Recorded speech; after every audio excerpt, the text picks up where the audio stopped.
Mr. Graham, aye. Mrs. Moody, aye. Mr. Warner, no. Ms. Lummis, aye.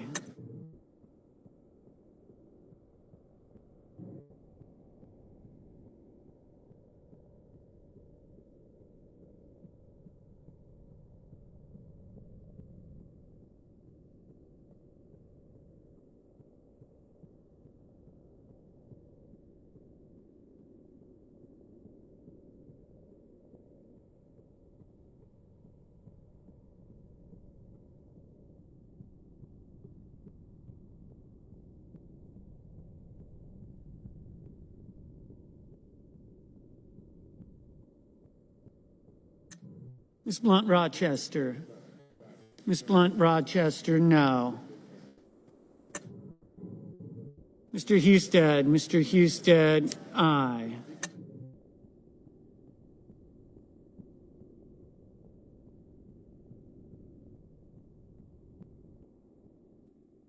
Ms. Slotkin, no.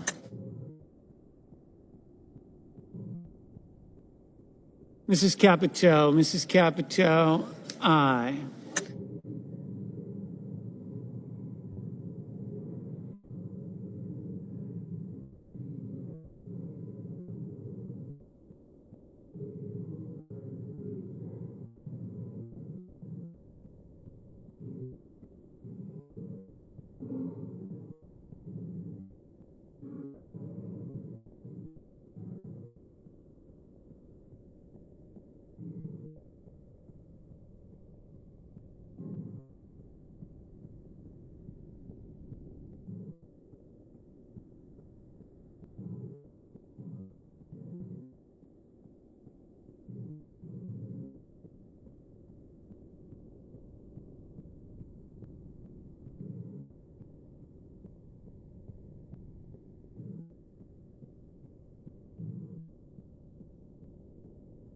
Mr. Murphy, no.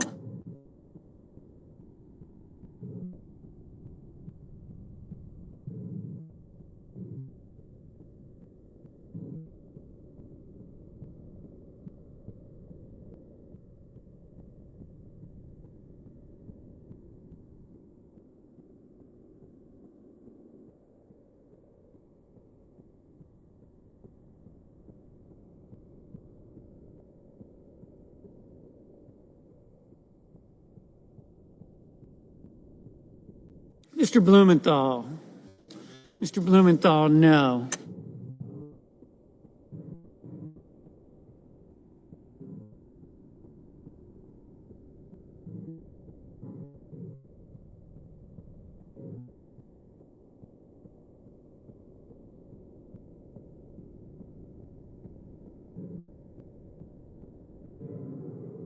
Mr. Scott of Florida, aye. Mr. Sullivan, aye. Mr. Hickenlooper, no.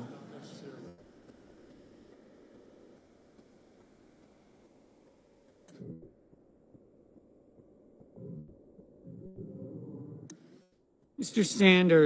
Sanders, no. Mr. Cornyn, aye.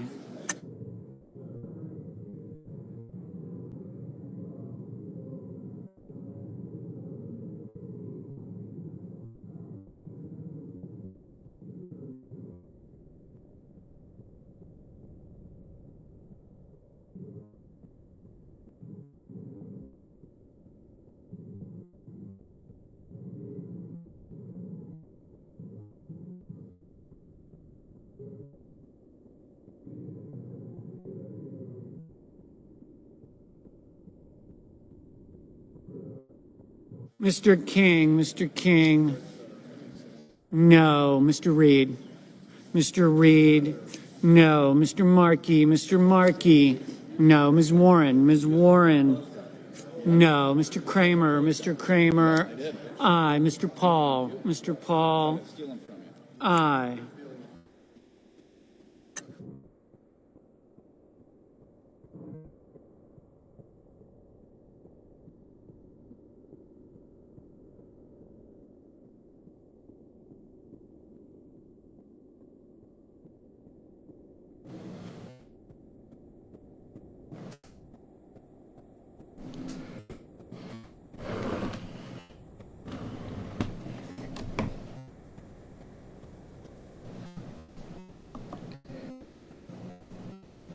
Just wanted to let you know there are some people who are saying that she's already been confirmed.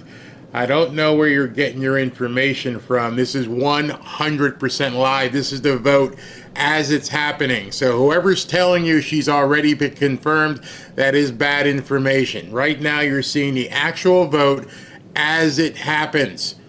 I wouldn't be doing a repeat of a vote. So this is the actual vote as it happens. Let's see when she gets to 50. At 50 at least means that J.D. Vance can break the tie.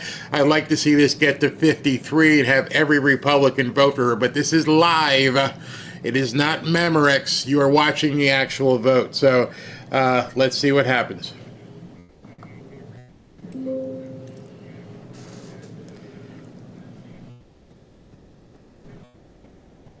Mr. Wicker, aye.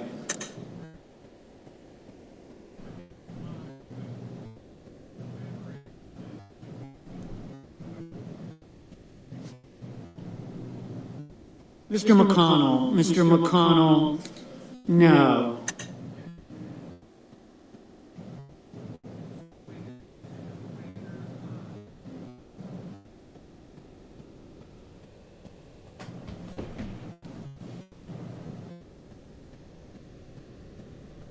So in case you heard that, Mitch McConnell voted no. Mitch McConnell voted no. Not sure not sure what he was thinking, but Mitch McConnell has voted no to voting in Tulsi Gabbard. As I mentioned, this is the actual vote right now. Mr. Moreno, aye. So this is the actual vote. It has not been confirmed. Don't know what you're seeing on other networks or other podcasts or whatever. This is the confirmation vote. It's the last time I'm going to say it. But in any event, Mitch McConnell voted no. Mrs. Gillibrand, no.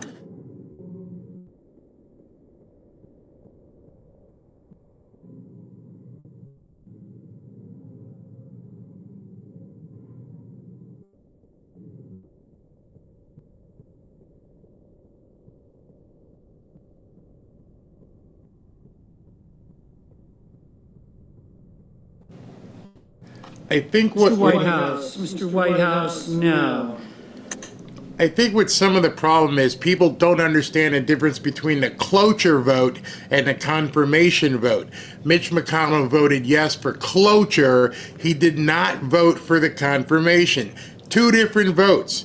The vote you heard the other day was to get to the vote. This is the vote. I know it's confusing for some, but you have to understand the process. The vote couple days ago was to allow her to be voted on today. So Mitch McConnell said, yes, I vote on her being allowed to be voted on, but now in the confirmation hearing, he said, no, I do not want her confirmed. Sometimes this stuff can be confusing. It's how our government runs, but she has not been confirmed. She's close. She's very close. We need 5 more.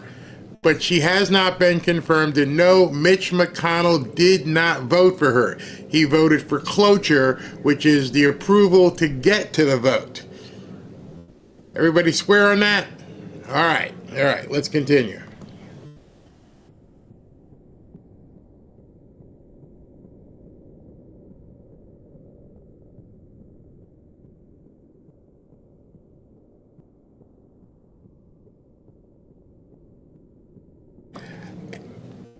I'm still getting notification here, people saying I got a notice that she's been confirmed. No! Come on, people, keep up. You're looking at the vote. She has not been confirmed yet.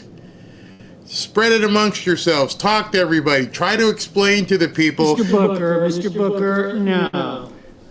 Try to explain to the people so I don't interfere as much, but no, she has not been confirmed.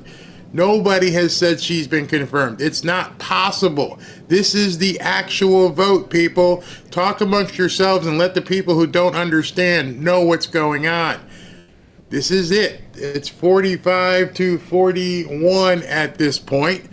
45, 41. She needs to get to at least 50. We're waiting. Mitch McConnell voted no to confirm her. Please understand. This is the actual confirmation hearing. I can't say it any more clearer than I'm trying to let you guys know. You're watching history in action. It is not something that happened already. So please understand, what you've heard before was the cloture vote. That's just to stop continued debate about her. Now this is the actual confirmation hearing. Completely different vote happened the other day. And you're going to see it again, because right after this, you're going to see the cloture vote on RFK Jr., not the confirmation vote. So it's just a different process.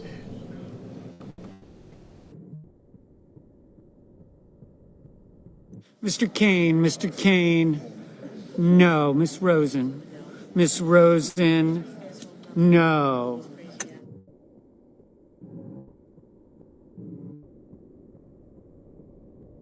Mr. Durbin, no. Mr. Warnock, no.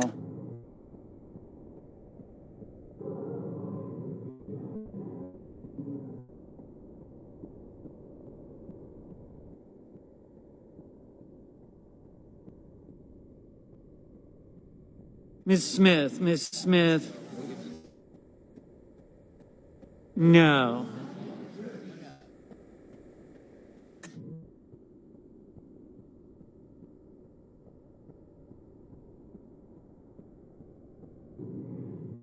Mr. Kennedy, aye.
Mr. Haggerty, aye.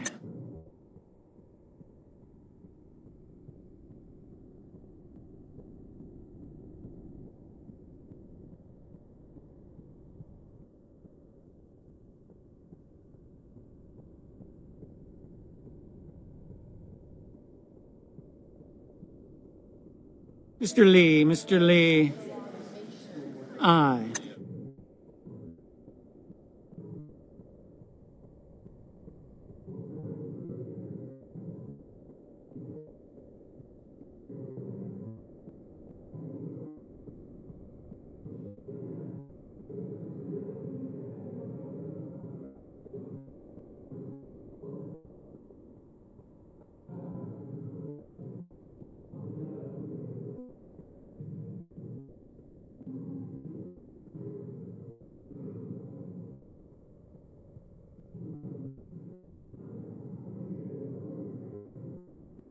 Mr. Cruz, Mr. Cruz, aye.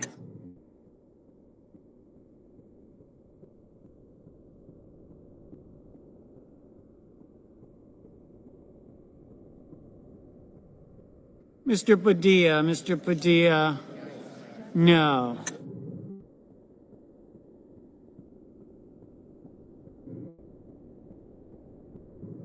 Mr. Young, aye.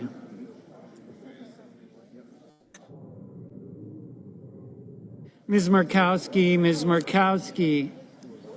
aye. That's it. She has been confirmed.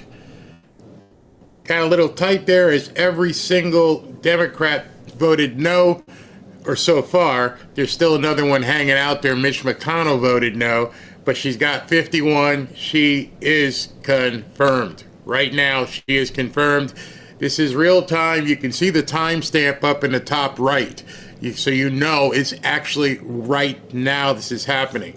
So the best we can hope for is that Tulsi gets to 52 unless one of the Democrats crosses over. Doesn't matter. 50 would have been enough. 51 cinches it.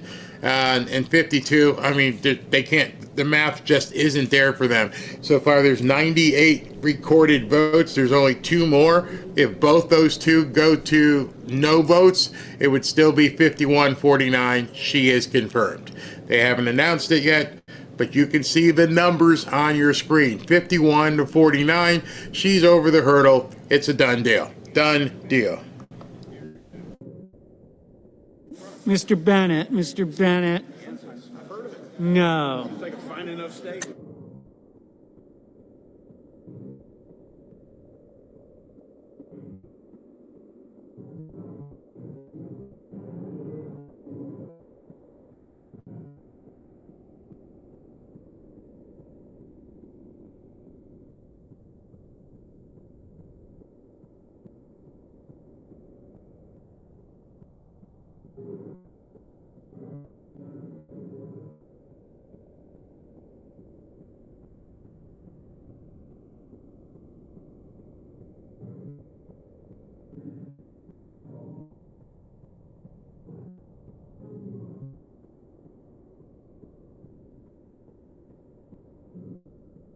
Mr. Hawley, aye.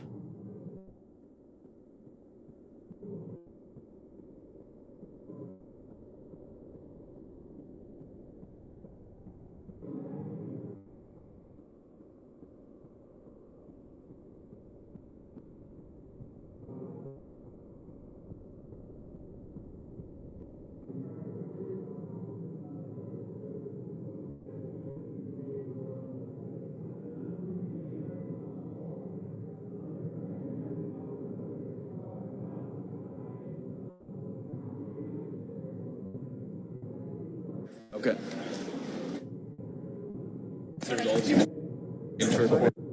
Yeas are 52, nays are 48. Nomination is confirmed.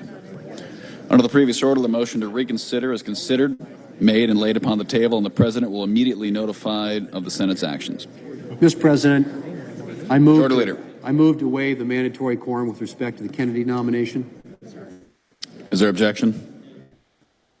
Without objection. The clerk will report the motion and invoke cloture.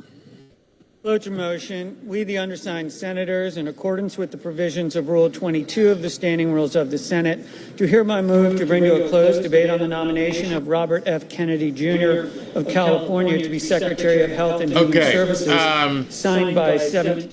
Let me just explain to you what's going on. Tulsi Gabbard has been confirmed. Now they're going to do the same process all over again with RFK Jr. Right now, they're immediately going to the cloture vote, the cloture vote, meaning we've had enough debate. There's nothing else to talk about. We want to close the debate. So now they're going to vote on closing the debate. Once the debate is closed, then they will set a time, probably tomorrow, maybe Friday, to vote on his nomination. So the next vote you're going to see In case anyone says that, it's a confirmation vote, it is not a confirmation vote. What's happening next is they vote to cloture the nomination. No more debate. They went really quick. John Thune moved very fast in this. He took the confirmation of Tulsi Gabbard. Boom, she's done. Let's get right on to RFK Jr. You gotta love what John Thune just did. Everybody has been talking. He's been dragging his feet. Nuh-uh, not this time. Yep, we got this one done. We're going on to the next one. Let's see if we can get the cloture closed on RFK Jr., and that's what they're going to vote right now. So if you see where it says vote to limit debate, once this one hits 50 or 52 or 51, then they can move to confirm RFK Jr. Very complicated process for some people who don't understand what's going on in government.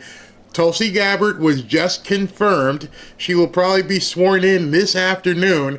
And then right after that, we'll see it when they schedule the nomination vote for RFK Jr. So right now what you're about to watch, if you decide to stick around, is the cloture vote on RFK Jr. Let's listen in to this. And Mr. Bennett.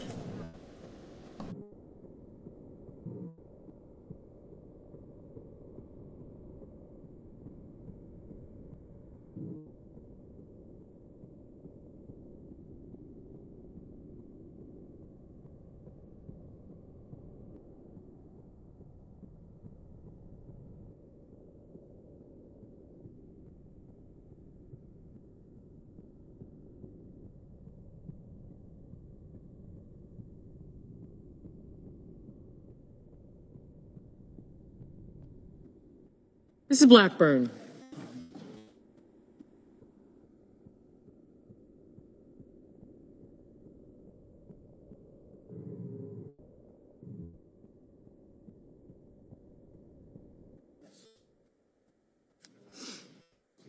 Thank you.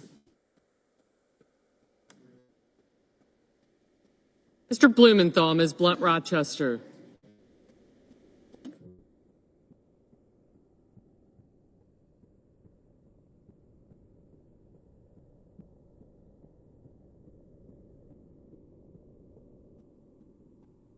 Mr. Booker. Mr. Bozeman. Mrs. Britt. Mr. Budd. Ms. Cantwell. Mrs. Capito. Mr. Cassidy. Ms. Collins. Mr. Coons. Mr. Cornyn. Thank you. Ms. Cortez Masto. Mr. Cotton. Mr. Kramer. Mr. Crapo. Mr. Cruz. Mr. Curtis. Mr. Daines. Ms. Duckworth. Mr. Durbin. Ms. Ernst. Mr. Fetterman. Mrs. Fisher. Mr. Gallego. Mrs. Gillibrand. Mr. Graham. Mr. Grassley. Mr. Haggerty. Ms. Hassan. Mr. Hawley. Mr. Heinrich. Mr. Hickenlooper. Mr. Ono. Mr. Hoven. Mr. Husted. Mrs. Hyde-Smith. I did not, thank you. Mr. Johnson. Mr. Justice. Mr. Kane. No, yes.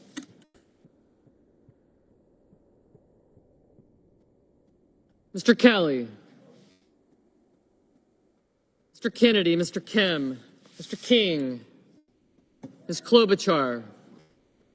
Mr. Langford. Thanks. Mr. Lee. Mr. Lujan. Ms. Lummis. Mr. Markey. Mr. Marshall.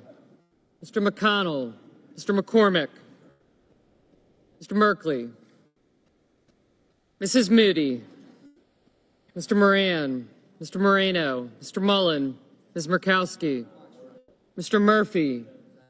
Mrs. Murray, Mr. Ossoff, Mr. Padilla, Mr. Paul, Mr. Peters, Mr. Reed, Mr. Ricketts, Mr. Risch, Ms. Rosen, Mr. Rounds, Mr. Sanders, Mr. Schatz, Mr. Schiff, Mr. Schmidt, Mr. Schumer, Mr. Scott of Florida, Mr. Scott of South Carolina, Mrs. Shaheen, Mr. Sheehy, Ms. Slotkin, Ms. Smith, Mr. Sullivan, Mr. Thune, Mr. Tillis, Mr. Tuberville, Mr. Van Hollen, Mr. Warner, Mr. Warnock, Ms. Warren, Mr. Welch, Mr. Whitehouse, Mr. Wicker, Mr. Wyden, Mr. Young,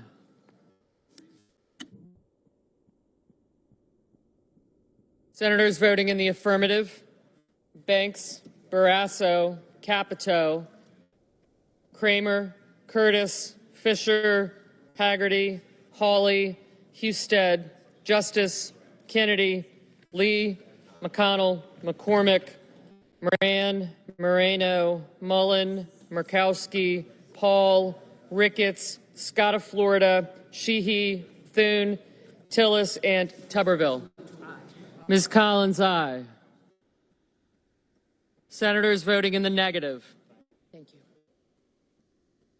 also Brooks, Bennett, Blunt Rochester, Booker, Coons, Durbin, Fetterman, Gallego, Hassan, Heinrich, Kane, Kim, Lujan,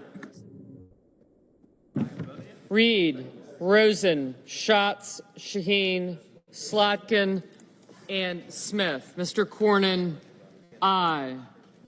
Mr. Cruz, aye.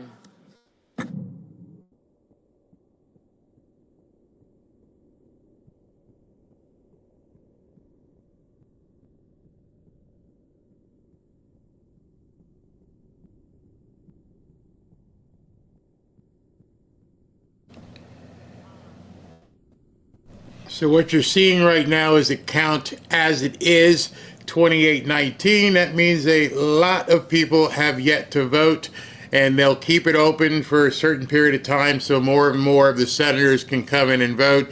Again, this is not the confirmation on RFK Jr. This is basically just to approve to go to the confirmation hearing. So it's 28-19 right now. Tulsi Gabbard is confirmed. She should be sworn in today. I don't believe J.D. Vance has to be there. I think somebody else can, swear her in. If you remember, No. if you remember when Pam Bondi got sworn in, Cantwell.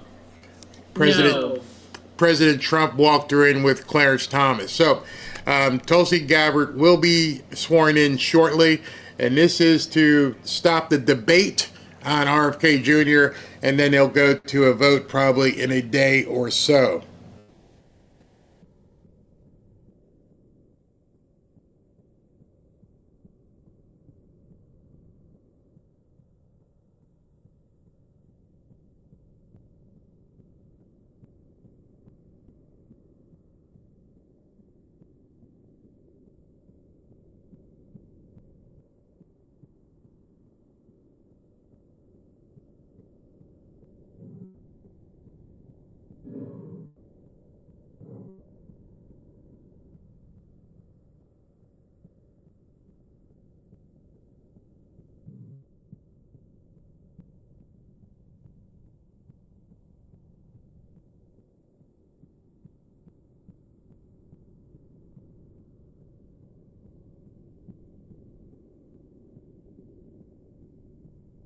Mr. Bozeman, aye.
Ms. Cortez Masto, no.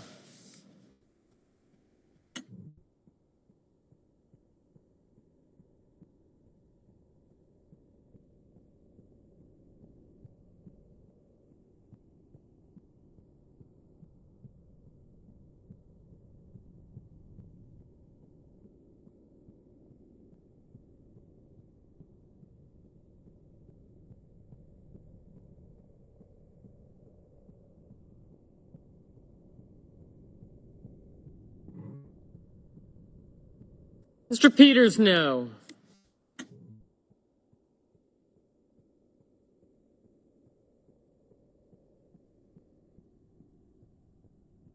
Ms. Ernst, aye.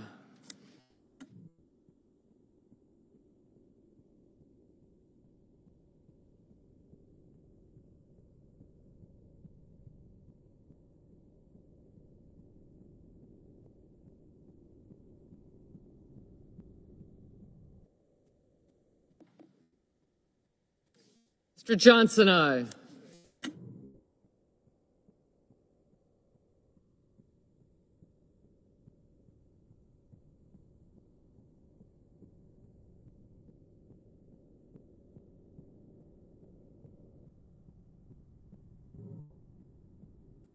Mr. Murphy, no.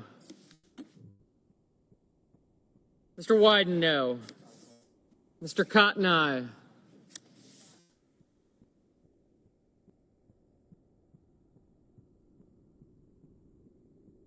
Mr. Crapo, aye.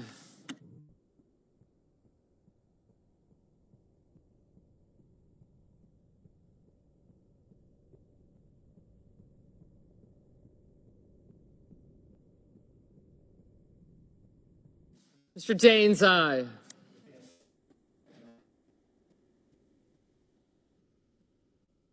Mr. King, no.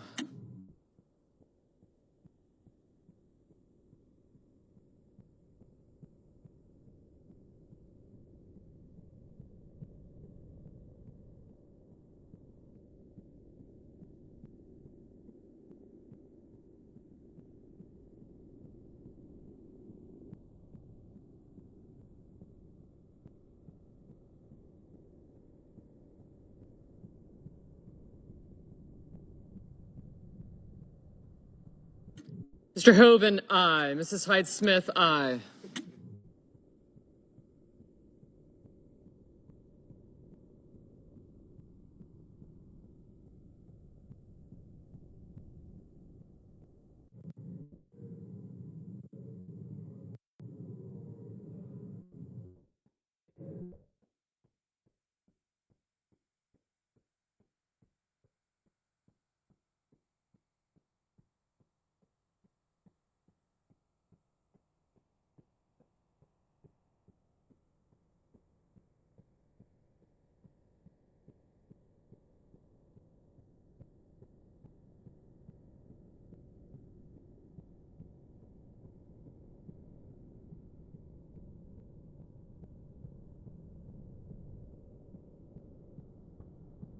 Mrs. Blackburn, aye.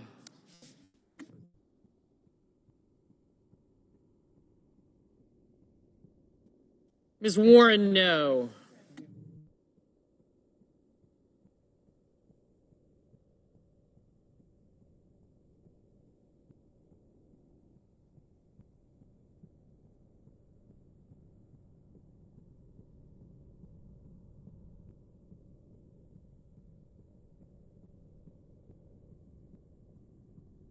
Mrs. Britt, aye.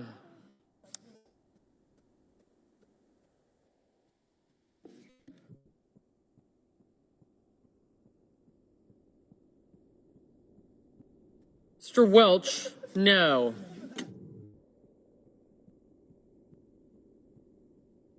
Mr. Rounds, aye.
Mr. Hickenlooper, no.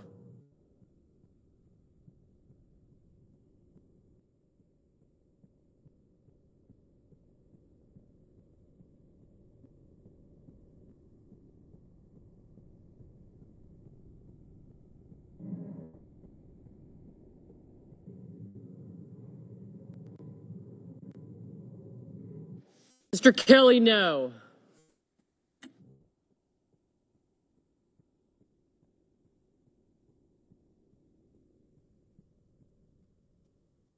Mrs. Moody, aye.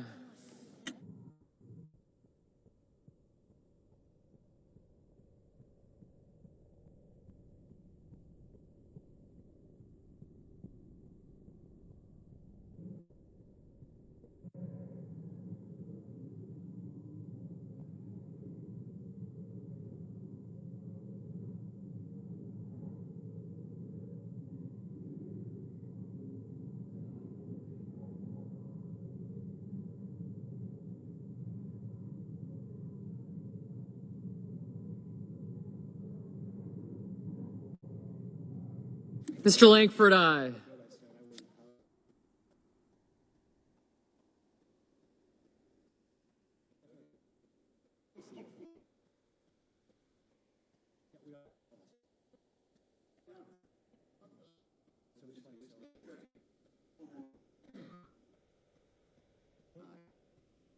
Mr. Wicker, aye. Mr. Cassidy, aye.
Mr. Warner, no.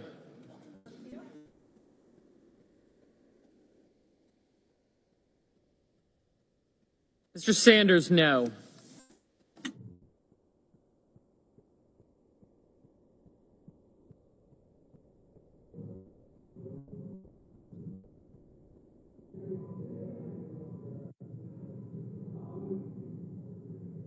Mr. Schiff, no. Mr. Whitehouse, no. Mr. Marshall, aye. Ms. Baldwin, no.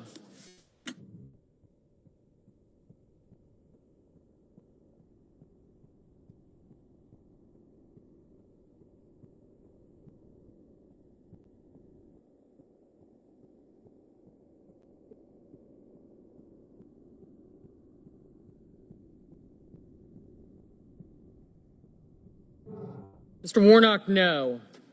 Thank you.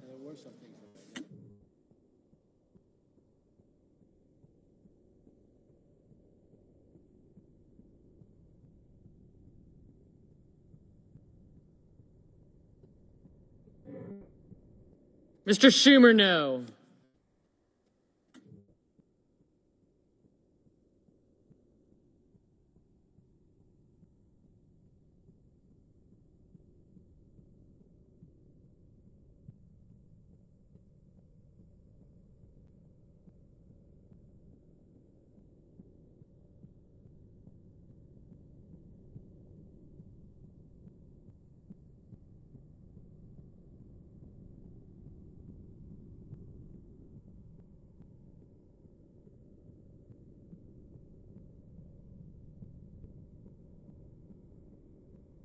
Mrs. Murray, no.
Mr. Merkley, no.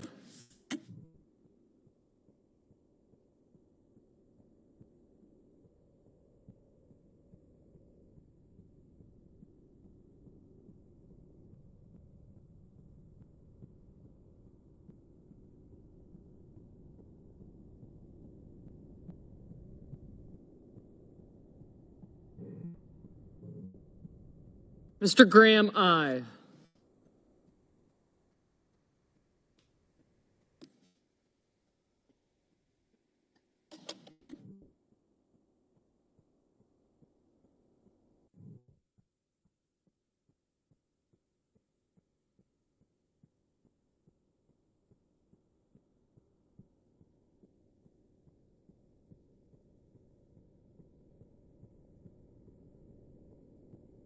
Mr. Markey, no.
Mr. Blumenthal, no.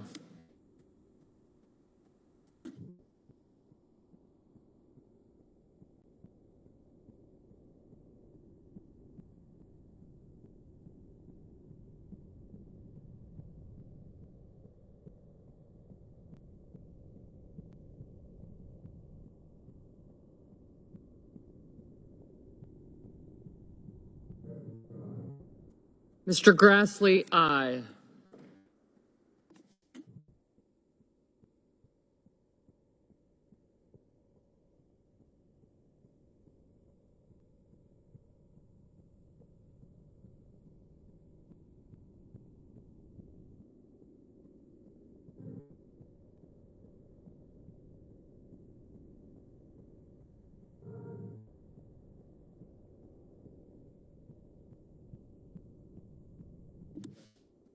Mr. Scott of South Carolina, aye.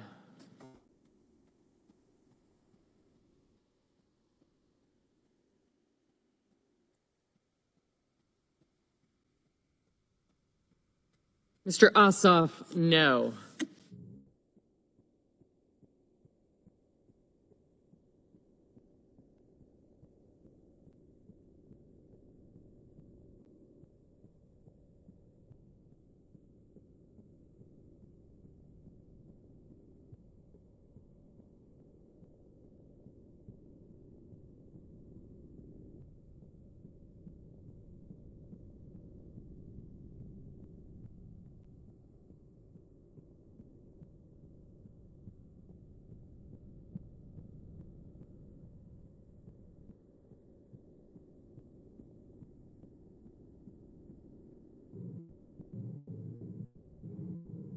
Mr. Padilla, no.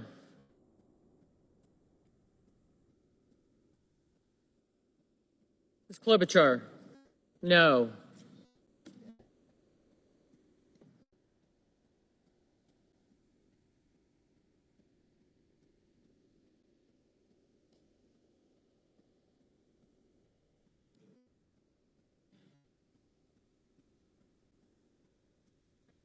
Mrs. Gillibrand, no.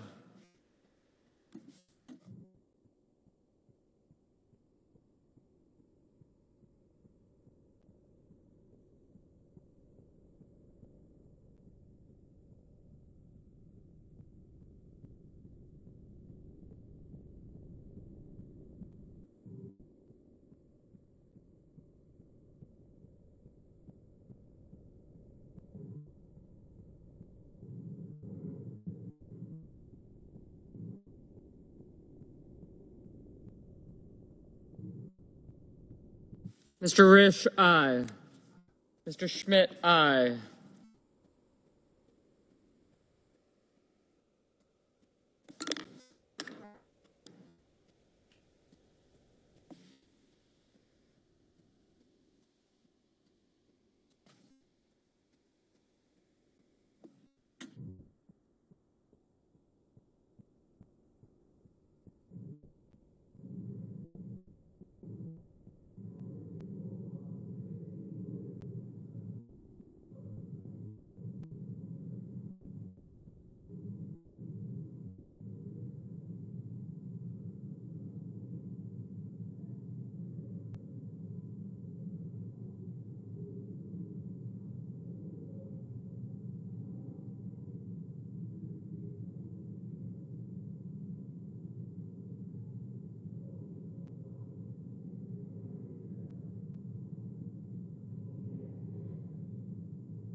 Mr. Van Hollen, no.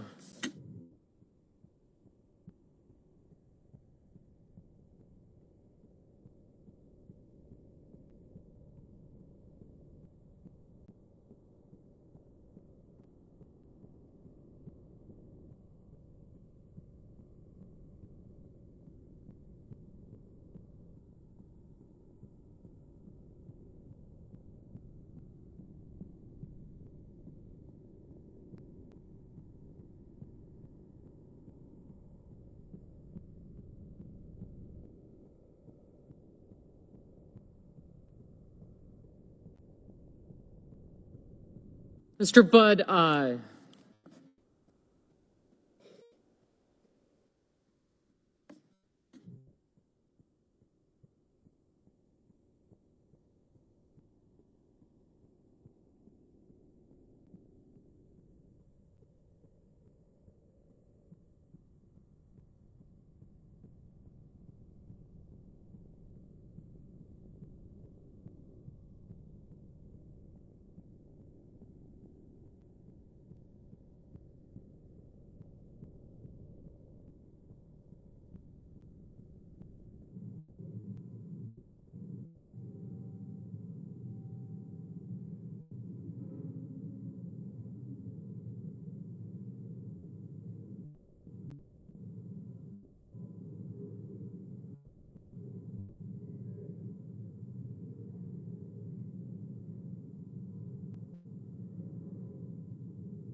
Mr. Sullivan, aye.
So as you can see, right now it's 51 to 46. The motion will pass. Cloture will be approved, and then they will move to go ahead and have RFK Jr.'s confirmation hearing in the next day or so, 24 or 30 hours. So it looks like the confirmation vote will be on Friday or maybe Saturday morning. But it has passed cloture. You can see the numbers. There's only one more Democrat senator that they can't get to 50. The Democrats, the no votes cannot get to 50, even if, a couple of Republicans decide they want to jump ship. As you heard, Mitch McConnell did vote for cloture.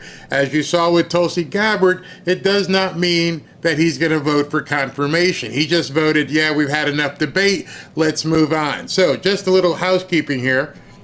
At 1 p.m., Caroline Leavitt is having a press conference at the White House. It is now 12:30. I don't want to shut down and restart, so I'm just going to keep running. In the interim, I have J.D. Vance's full speech from Europe in Paris.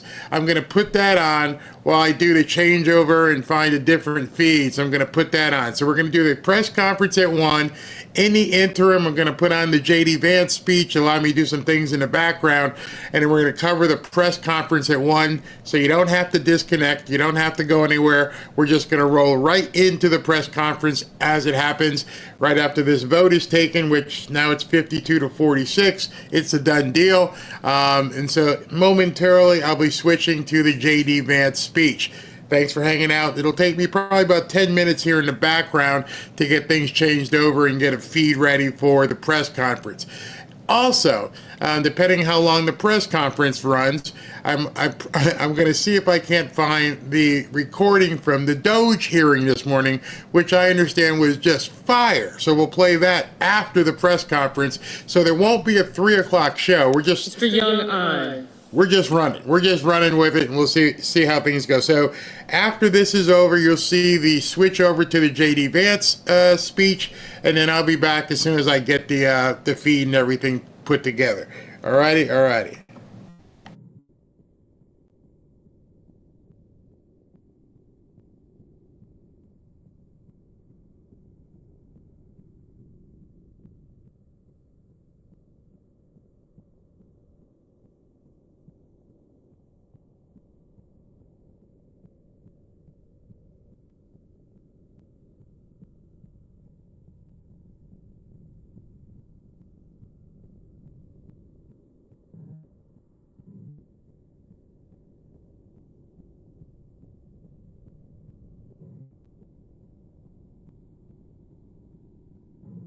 Ms. Hirono, no.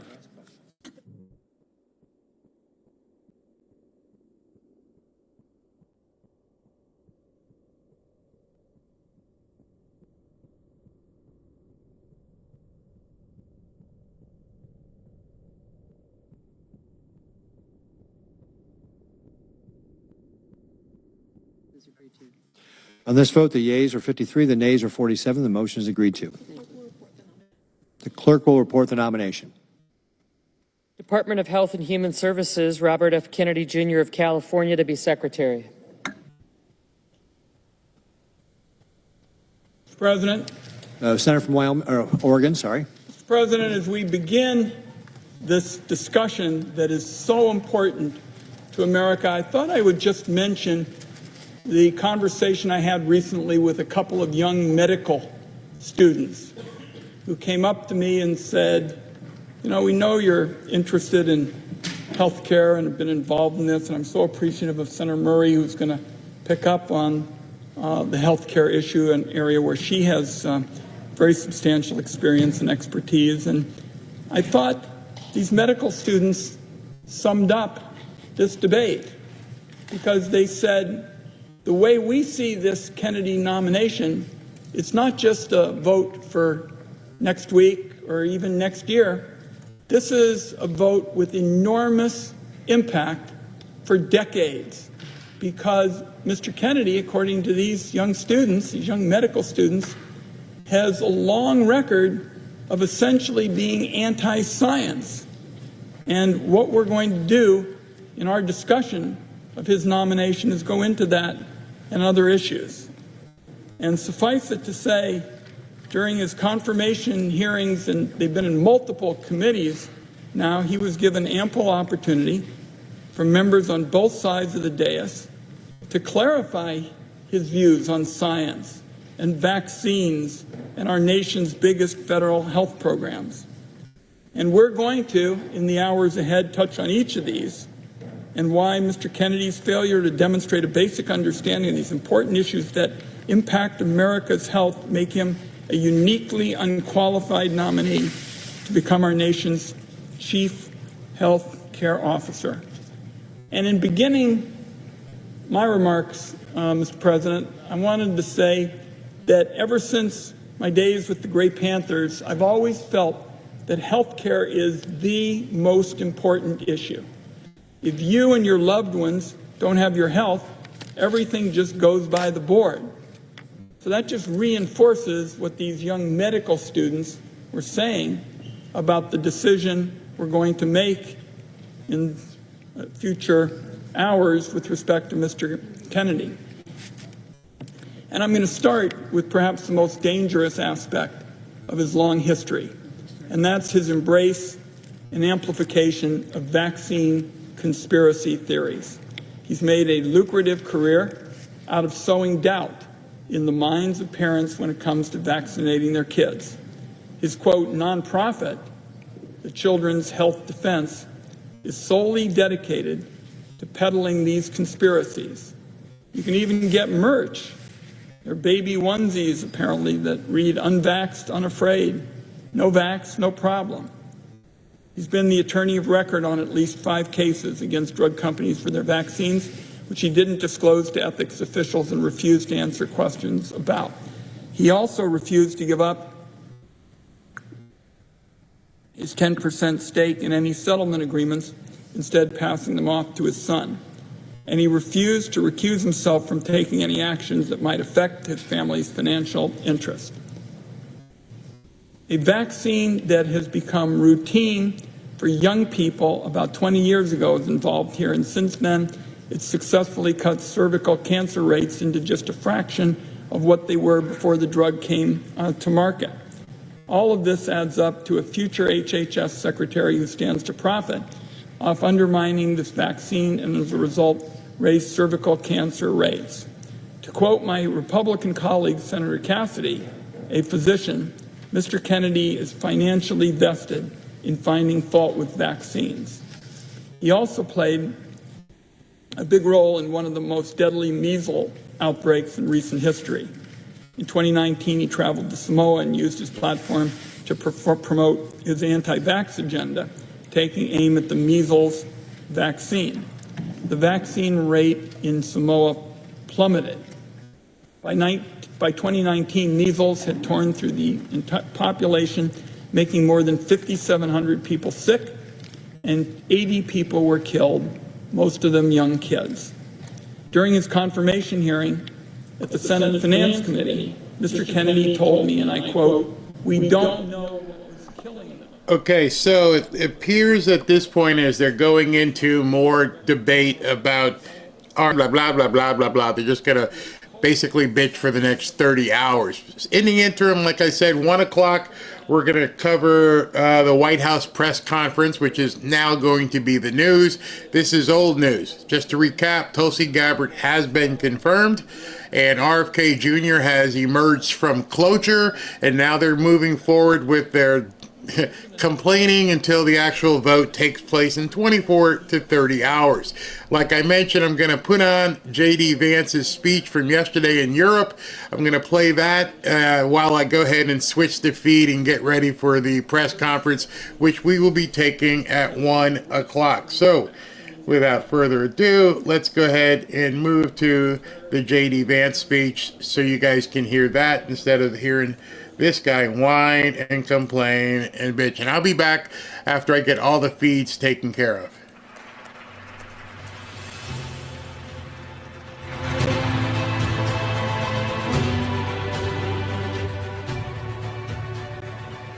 The kind introduction, and I want to start by thanking President Macron for hosting the event and, of course, for the lovely dinner last night.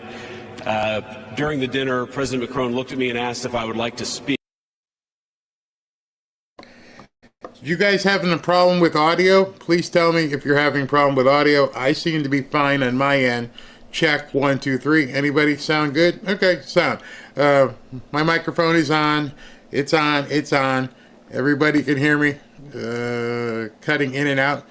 I'm fine on my end. Not sure what you guys are keeps cutting in and out. Audio keeps cutting in and out. Hold on for a second. Let me listen in. Let me let JD play. Or is it my audio? Audio's good. No. Okay. So I don't know what people were talking. Anyway, I'm going to put on JD Vance. Let him do his speech while I change the feeds. Somebody says the audio keep breaking up. Everybody says I'm good. I'm good. I'm good. Okay. Break it up. I don't know what they're talking about. Anyway, it sounds fine on my end. And I said, Mr. President, I'm here for the good company and free wine, but I have to earn my keep today. And I, of course, want to thank Prime Minister Modi for being here and for co-hosting the summit, for all of you for participating. And I'm not here this morning to talk about AI safety, which was the title of the conference a couple of years ago. I'm here to talk about AI opportunity. When conferences like this convene to discuss a cutting-edge technology, oftentimes I think our response is to be too self-conscious, too risk-averse. But never have I encountered a breakthrough in tech that so clearly calls us to do precisely the opposite. Now, our administration, the Trump administration, believes that AI will have countless revolutionary applications in economic innovation, job creation, national security, healthcare, free expression, and beyond. And to restrict its development now will not only unfairly benefit incumbents in the space, it would mean paralyzing one of the most promising technologies we have seen in generations. Now, with that in mind, I'd like to make 4 main points today. Number 1, this administration will ensure that American AI technology continues to be the gold standard worldwide, and we are the partner of choice for others, foreign countries, and certainly businesses as they expand their own use of AI. Number 2, we believe that excessive regulation of the AI sector could kill a transformative industry just as it's taking off, and will make every effort to encourage pro-growth AI policies. And I like to see that deregulatory flavor making its way into a lot of the conversations this conference. Number 3, we feel very strongly that AI must remain free from ideological bias, and that American AI will not be co-opted into a tool for authoritarian censorship. And finally, number 4, the Trump administration will maintain a pro-worker growth path for AI, so it can be a potent tool for job creation in the United States. And I appreciate Prime Minister Modi's point. AI, I really believe, will facilitate and make people more productive. It is not going to replace human beings. It will never replace human beings. And I think too many of the leaders in the AI industry, when they talk about this fear of replacing workers, I think they really miss the point. AI, we believe, is going to make us more productive, more prosperous, and more free. The United States of America is the leader in AI, and our administration plans to keep it that way. The U.S. possesses all components across the full AI stack, including advanced semiconductor design, frontier algorithms, and, of course, transformational applications. Now, the computing power this stack requires is integral to advancing AI technology. And to safeguard America's advantage, the Trump administration will ensure that the most powerful AI systems are built in the U.S. with American-designed and manufactured chips. Now, just because we're the leader doesn't mean we want to or need to go it alone, of course. And let me be emphatic about this point. America wants to partner with all of you. And we want to embark on the AI revolution before us with a spirit of openness and collaboration. But to create that kind of trust, we need international regulatory regimes that fosters the creation of AI technology rather than strangles it. And we need our European friends in particular to look to this new frontier with optimism rather than trepidation. Now, the development of cutting-edge AI in the U.S. is no accident. By preserving an open regulatory environment, we've encouraged American innovators to experiment and to make unparalleled R&D investments. Of the $700 billion, give or take, that's estimated to be spent on AI in 2028, over half of it will likely be invested in the United States of America. Now, this administration will not be the one to snuff out the startups and the grad students producing some of the most groundbreaking applications of artificial intelligence. Instead, our laws will keep big tech, little tech, and all other developers on a level playing field. Now, with the President's recent executive order on AI, we're developing an AI action plan that avoids an overly precautionary regulatory regime while ensuring that all Americans benefit from the technology and its transformative potential. Now, we invite your countries to work with us and to follow that model if it makes sense for your nations. However, the Trump administration is troubled by reports that some foreign governments are considering tightening the screws on U.S. tech companies with international footprints. Now, America cannot and will not accept that, and we think it's a terrible mistake, not just for the United States of America, but for your own countries. Now, U.S. innovators of all sizes already know what it's like to deal with onerous international rules. Many of our most productive tech companies are forced to deal with the EU's Digital Services Act and the massive regulations it created about taking down content and policing so-called misinformation. And of course, we want to ensure the internet is a safe place, but it is one thing to prevent a predator from preying on a child on the internet, and it is something quite different to prevent a grown man or woman from accessing an opinion that the government thinks is misinformation. Meanwhile, for smaller firms, navigating the GDPR means paying endless legal compliance costs or otherwise risking massive fines. Now, for some, the easiest way to avoid the dilemma has been to simply block EU users in the first place. Is this really the future that we want? Ladies and gentlemen, I think the answer for all of us should be no. Now, there's no issue where we worry about more than regulation when it comes to energy. And again, I appreciated the comments of so many at the conference because they recognize that we stand now at the frontier of an AI industry that is hungry for reliable power and high-quality semiconductors.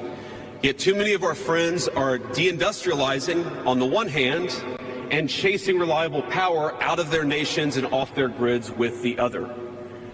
The AI future is not going to be won by hand-wringing about safety. It will be won by building, from reliable power plants to the manufacturing facilities that can produce the chips of the future. Now, at a personal level, what excites me most about AI is that it is grounded in the real and the physical economy. The success of the sector isn't just a matter of smart people sitting in front of a computer screen and coding. It depends on those who work with their hands. Even as robotics will change our factories, it will certainly make our healthcare providers better at treating diseases, but it will also depend on the data produced by those healthcare providers, by those doctors and nurses.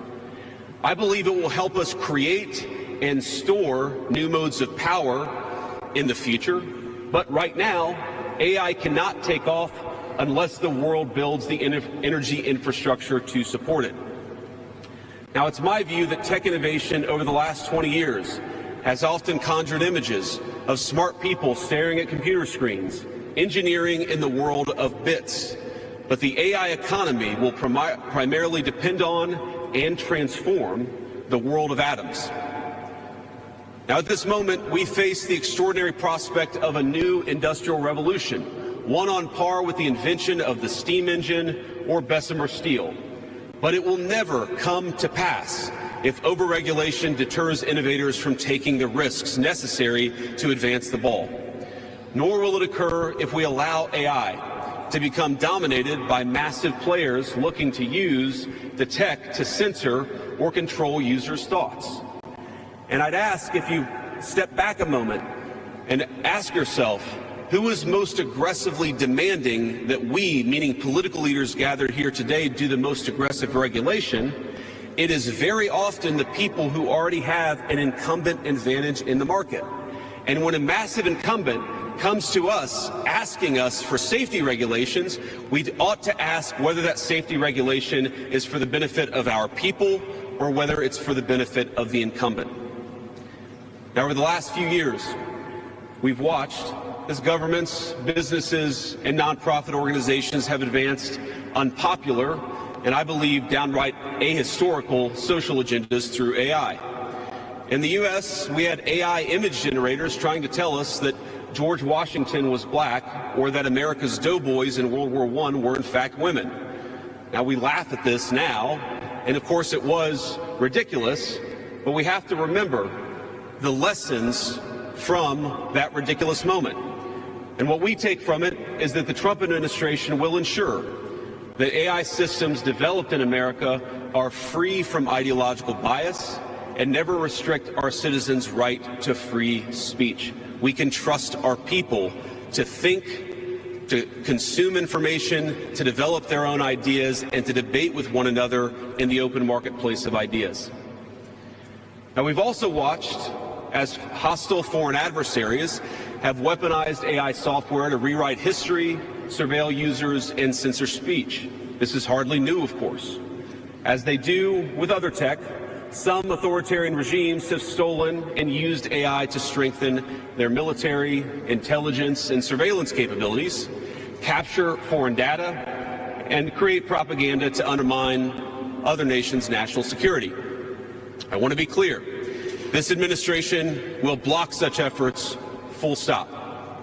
We will safeguard American AI and chip technologies from theft and misuse, work with our allies and partners to strengthen and extend these protections, and close pathways to adversaries attaining AI capabilities that threaten all of our people. And I would also remind our international friends here today that partnering with such regimes, it never pays off in the long term. From CCTV to 5G equipment, we're all familiar with cheap tech in the marketplace that's been heavily subsidized and exported by authoritarian regimes. But as I know, and I think some of us in this room have learned from experience, partnering with them means chaining your nation to an authoritarian master that seeks to infiltrate, dig in, and seize your information infrastructure. Should a deal seem too good to be true, just remember the old adage that we learned in Silicon Valley: if you aren't paying for the product, you are the product. Finally, this administration wants to be very clear about one last point. We will always center American workers in our AI policy. We refuse to view AI as a purely disruptive technology that will inevitably automate away our labor force. We believe, and we will fight for policies that ensure that AI is going to make our workers more productive, and we expect that they will reap the rewards with higher wages, better benefits, and safer and more prosperous communities. From law to medicine, manufacturing, the most immediate applications of AI almost all involve supplementing, not replacing, the work being done by Americans. Now, combined with this administration's worker-first approach to immigration, we believe that a U.S. labor force prepared to use AI to its fullest extent will instead attract the attention of businesses that have offshored some of these roles. To accomplish this, the administration will make sure that America has the best trained workforce in the world. Our schools will teach students how to manage, how to supervise, and how to interact with AI-enabled tools as they become more and more a part of our everyday lives. And as AI creates new jobs and industries, our government, businesses, and labor organizations have an obligation to work together to empower the workers, not just of the United States, but all over the country, all over the world. To that end, for all major AI policy decisions coming from the federal government, the Trump administration will guarantee American workers a seat at the table, and we're very proud of that. Now, I've taken up enough of your time, so I'd like to close with just a quick story. This is a beautiful country, President Macron, and I know that you're proud of it and should be. And yesterday, as I was touring Les Invalides with General Gravette, with my 3 kids, he was kind enough to show me the sword that belonged to America's dearest international friend from our own revolution, of course, the Marquis de Lafayette. He let me hold the sword, but of course he made me put on the white gloves beforehand. And it got me thinking of this country, France, and of course of my own country, and of the beautiful civilization that we have built together with weapons like that saber. Weapons that are dangerous in the wrong hands, but are incredible tools for liberty and prosperity in the right hands. I couldn't help but think of the conference today. If we choose the wrong approach on other things that could be conceived of as dangerous, things like AI, and choose to hold ourselves back, it will alter not only our GDP or the stock market, but the very future of the project that Lafayette and the American founders set off to create. Now, this doesn't mean, of course, that all concerns about safety go out the window, but focus matters. And we must focus now on the opportunity to catch lightning in a bottle, unleash our most brilliant innovators, and use AI to improve the well-being of our nations and their peoples. With great confidence, I can say it is an opportunity that the Trump administration will not squander. And we hope everyone convened here today feels exactly the same. Thank you, and God bless you all. Thank you.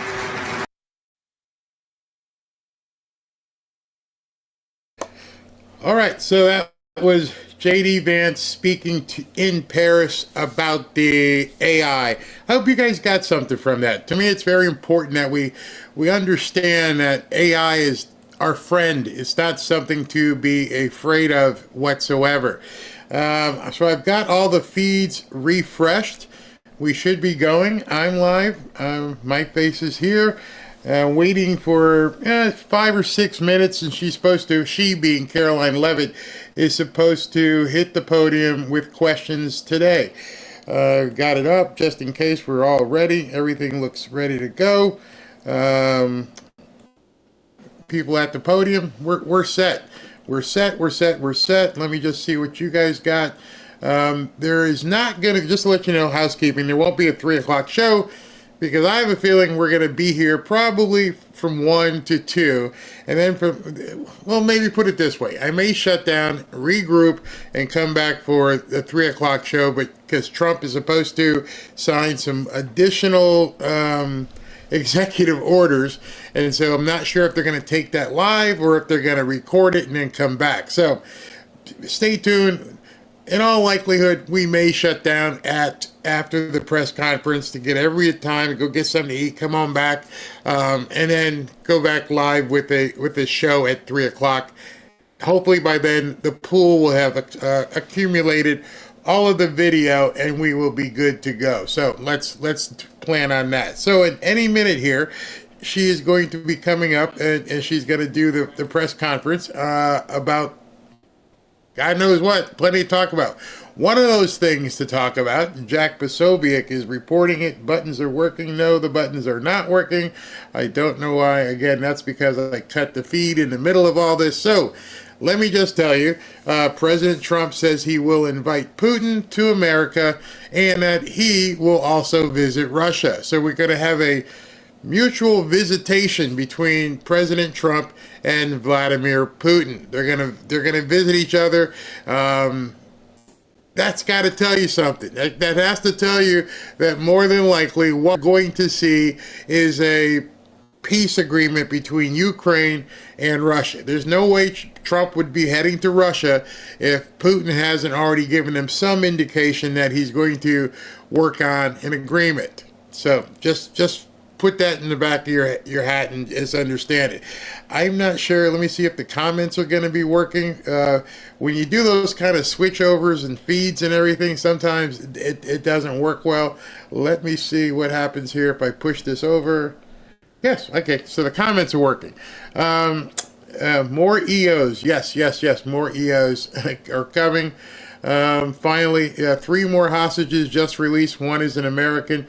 I believe that's what she will also be talking about at 1 o'clock. As soon as she comes up, we're looking for that 2-minute warning, as they say. I haven't seen that come out, but it could be imminently. She may walk out. Let me check this monitor. Yes, we have 3 detainees who were released from Belarus, and so things are happening in Russia very, very quickly, which is good. The Biden era was a nightmare. A lot of people were asking, and those of you guys who watched it yesterday, why in the world did Biden not get these people out? You had 4 years. Why did you not get these people out? You got Brittany Griner out. Yeah, you got the lesbian black basketball player out. You traded the merchant of death for her, but you didn't do anything else with any of the other people. Kind of weird, isn't it? Yeah, it's a lot weird. So let me make sure that button is working, because if I can't switch over, then we're going to have a real problem. Hold on, let me just do some checking here. Are the button okay? So I can check. Click over, but my button itself isn't working. Let me check this button. Make sure Fox is working. The backup feed is working. All right. So everything's working except the button to push the thing. So whatever. Okay. I have a feeling SB Flash Mod is about to zap a troll for good. Oh, is there a troll in here? Of course there are. Don't get it. Don't understand trolls. you got nothing. Nobody cares. Nobody cares what you people think if you're a troll. So I understand. Let me just back up on something, because there was a lot of stuff that we were talking about earlier, and there was a lot of confusion. And I don't want to belabor the point, but I think it's, some people need to understand the complexity of what the heck is going on. And the complexity of what's going on in these votes, because people are now following them very closely, is there's a process that goes through the nomination confirmation process. Person gets nominated. Person goes through committee hearing. Then they get what's called voted out of committee. So your first hurdle is you have to get the votes to enable you to go to the Senate, but it starts in the committee. So you get voted out of committee. I think that's where a lot of people get confused in that. So you got to get enough votes, which is basically the majority of the committee, to get to the next stage. Since right now most of the committees are run by senators that are Republican, you get voted to the next stage. Then that's when they have the actual Senate hearing. And after they have the hearing, the hearing is the committee. Once it gets voted out of committee, then you got to get out of debate in the Senate and everything else. When they stand up and they do their filibuster, then they vote cloture, meaning we're done hearing your complaints. It's all over. Then once you get out of cloture, then you go to the final vote, which is confirmation. So what you saw today that a lot of people were confused at, and they were like, she's already been confirmed. No, she was removed from cloture and she was on the floor today for confirmation. And then she was confirmed. It was in real time. Then immediately following her confirmation, John Thune moved to cloture to end debate on RFK Jr. They voted, and that vote was to end discussion. No more discussion. Now we need to do our work. Trying to put it in layman's terms. That vote carried. Even though Mitch McConnell voted to end the discussion, it does not necessarily mean, as you saw today, that he's going to vote for the nomination to confirm RFK Jr. So it's one hurdle, and then you got to go to the next hurdle, then you got to get to the next hurdle. So at this point, RFK Jr. is at his last stop on the highway. He's gone through everything else. Now 24, 30 hours, they now will vote for his confirmation. And then the other guy, Kash Patel, then he's got to do the whole gamut too. So I understand it's confusing. A lot of people aren't in the weeds like I am in terms of watching all this stuff occur. But now the only thing you really have to know is RFK Jr. now will move to a final vote. We will see what happens. Kash Patel is coming up behind that. So, but in any event, Tulsi Gabbard was confirmed today. She probably will be sworn in today as well. So we're just waiting for, at this point, Caroline Leavitt to step up and begin the press conference, which she has not as of yet. So just wanted to make sure everybody, and it helps with you guys talking, because you guys can actually talk to other people in the chat when they're saying, I just saw that he was confirmed. No, you didn't see that. Oh, yes, I did. And they get upset because they think they saw what they... Now you can help edify other people in the chat. All of this is nothing but a delay tactic. Yeah, it's the process. And the Democrats are using the process, not to, I wouldn't say to their advantage. It is definitely to their detriment, but they're just trying to every single second that they possibly can to keep President Trump from getting his people. He's going to get them. Obviously, you can see they just don't have the votes to stop him, thankfully, so he didn't have to use the recess on any of this stuff. But it takes time. Fox said we had 6 more. Yes, there are more coming, but a lot of those are lesser appointees, the Deputy Attorney General, things of that nature. So there are more cabinet people that have to go through that entire stuff, but it's much lower down the totem pole. The big ones are pretty much done.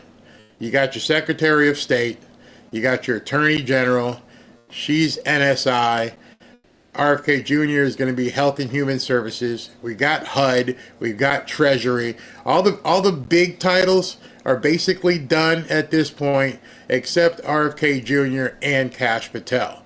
And there's a lot of lesser ones, but nobody's really going to pay attention to those. That's not the varsity. I guess I could use that kind of nomenclature. That's not the varsity appointments. It's the JV guys, the guys beneath that. A lot of other lesser appointees will go through it, and it doesn't have the same sort of, and I'll use the word, doesn't have the same sort of fanfare. But in any event, yeah, a couple more have to go through it. Pay attention to what the Democrats are doing to destroy America. I'm pretty sure all of us have been. And it's getting worse. It's getting worse. Barry, can you explain? Hey, Doom Crew. Barry, can you explain to everybody how big and how important, how monumental it is to have President Putin coming to Washington? I will. It looks like she may be walking out here any second. But the fact that the president of Russia, or whatever his title is over there, the Grand Poobah of Russia, is coming to the United States to meet with Donald Trump, number one, it's going to cause all these people's, and all the Democrats, their heads are going to explode. That means at that point, they know what's next. In fact, don't be surprised if the little guy from Ukraine shows up as well. Putin's not coming here to shake some hands and meet and have dinner. They're coming for a reason. And brace yourself that this war may be ended within the first month of the Trump presidency. Today is February 12th. We're at 22 days, and this thing may be over before the first month ends. There's nothing that the Democrats can do at this point. They're complaining and they're whining, and they're just like little kids causing all kinds of problems. These people, these nut jobs in the press corps, they're doing the same thing.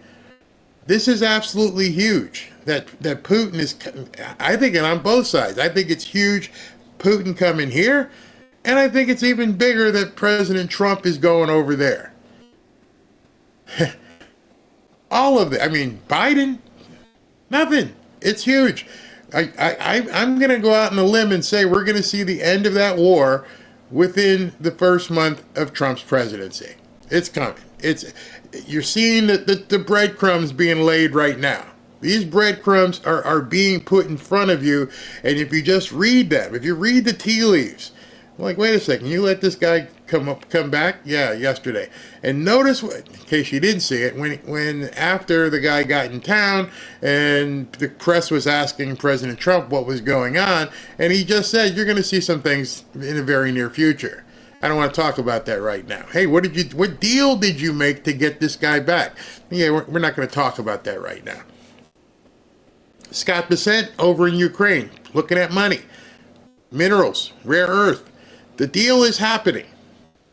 Steve Witkoff over there in Russia.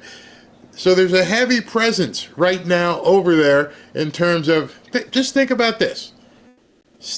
Bessent, the Treasury Secretary, is in Ukraine.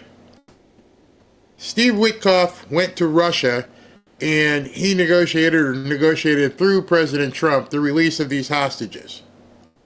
Pete Hegseth is over in Germany at a military conference. The vice president was in Paris.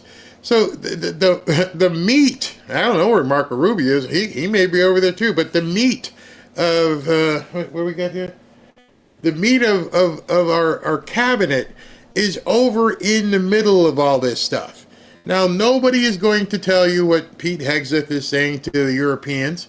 No one's going to tell you what Scott Bessent is saying to Zelensky. Nobody's going to tell you beyond the AI speech what J.D. Vance is doing. But that brain trust is over there. At the same time, they're all over there.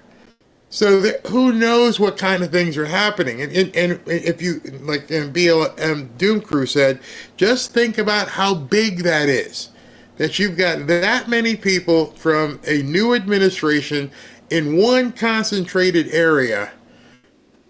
What kind of assets had to be put in place for all these people to be over there? And at the same time, you're seeing hostages being released and things happening. So you have to understand that at this point, there is a concerted effort probably to get this war done imminently. Imminently. It's not like Gaza and, over there with those nuts. Those people don't honor agreements. Zelensky, he's not going to have much of a choice. So the big key here is to get Putin to agree to it. Now, if there was one thing Hegseth had said today, I'm not sure if you guys noticed that.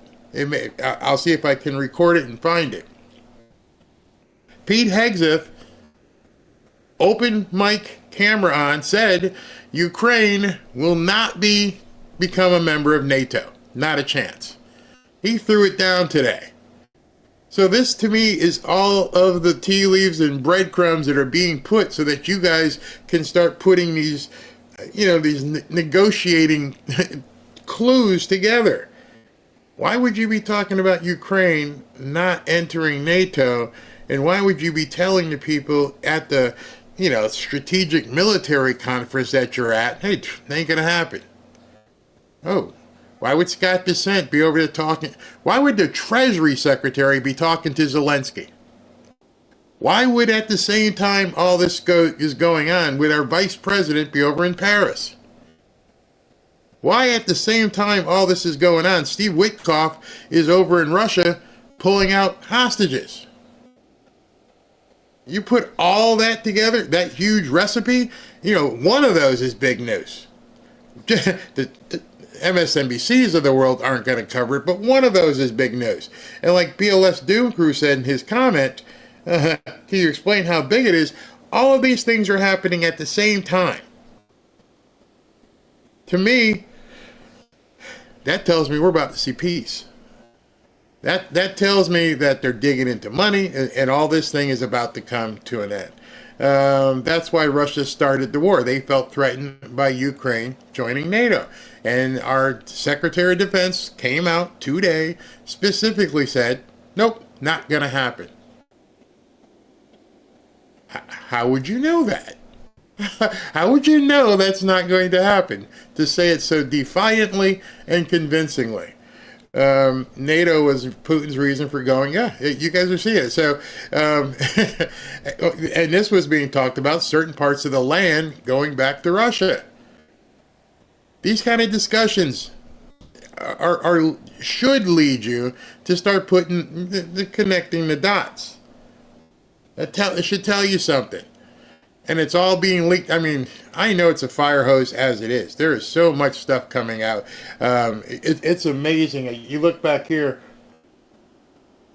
And I'm just checking the feed, and there's so much information happening simultaneously that it's very hard to focus on anything. Just think about what I just said.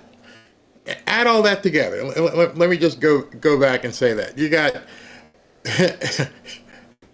J.D. Vance, Pete Hegseth, Scott Bessent, Steve Witkoff, all over in Europe, bringing hostages back. They announced today that Putin's coming to here, and we're going to go see Putin.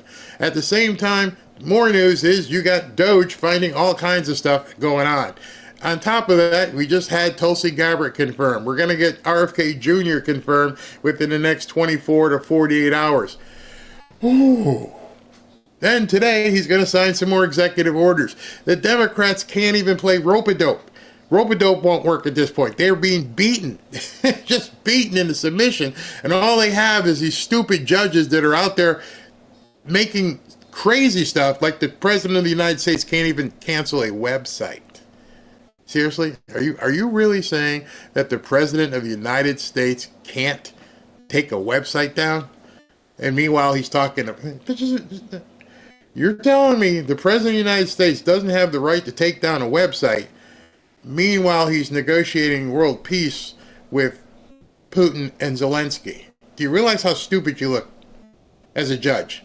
How feckless you look as a judge? How idiotic and moronic you look, telling the President of the United States, who's getting all this stuff done, that he can't even take down a website. How stupid are you as a how stupid are you as a judge, a jurist, to basically be talking about you have to keep sending the funds no matter how fraudulent it may appear. You got to keep sending the funds. Okay, so Monica Page just posted, thank you, SV, that the CEO of Rumble is the new media seat today in press briefing. So it looks like people are beginning to walk out to get their seats. Not really sure yet. So my primary feed is going to be Fox because it's clearer and it's cleaner. I'm going to have I've got two other backup feeds as well. So hopefully the Fox feed won't go down and we will have a clear press conference to deal with.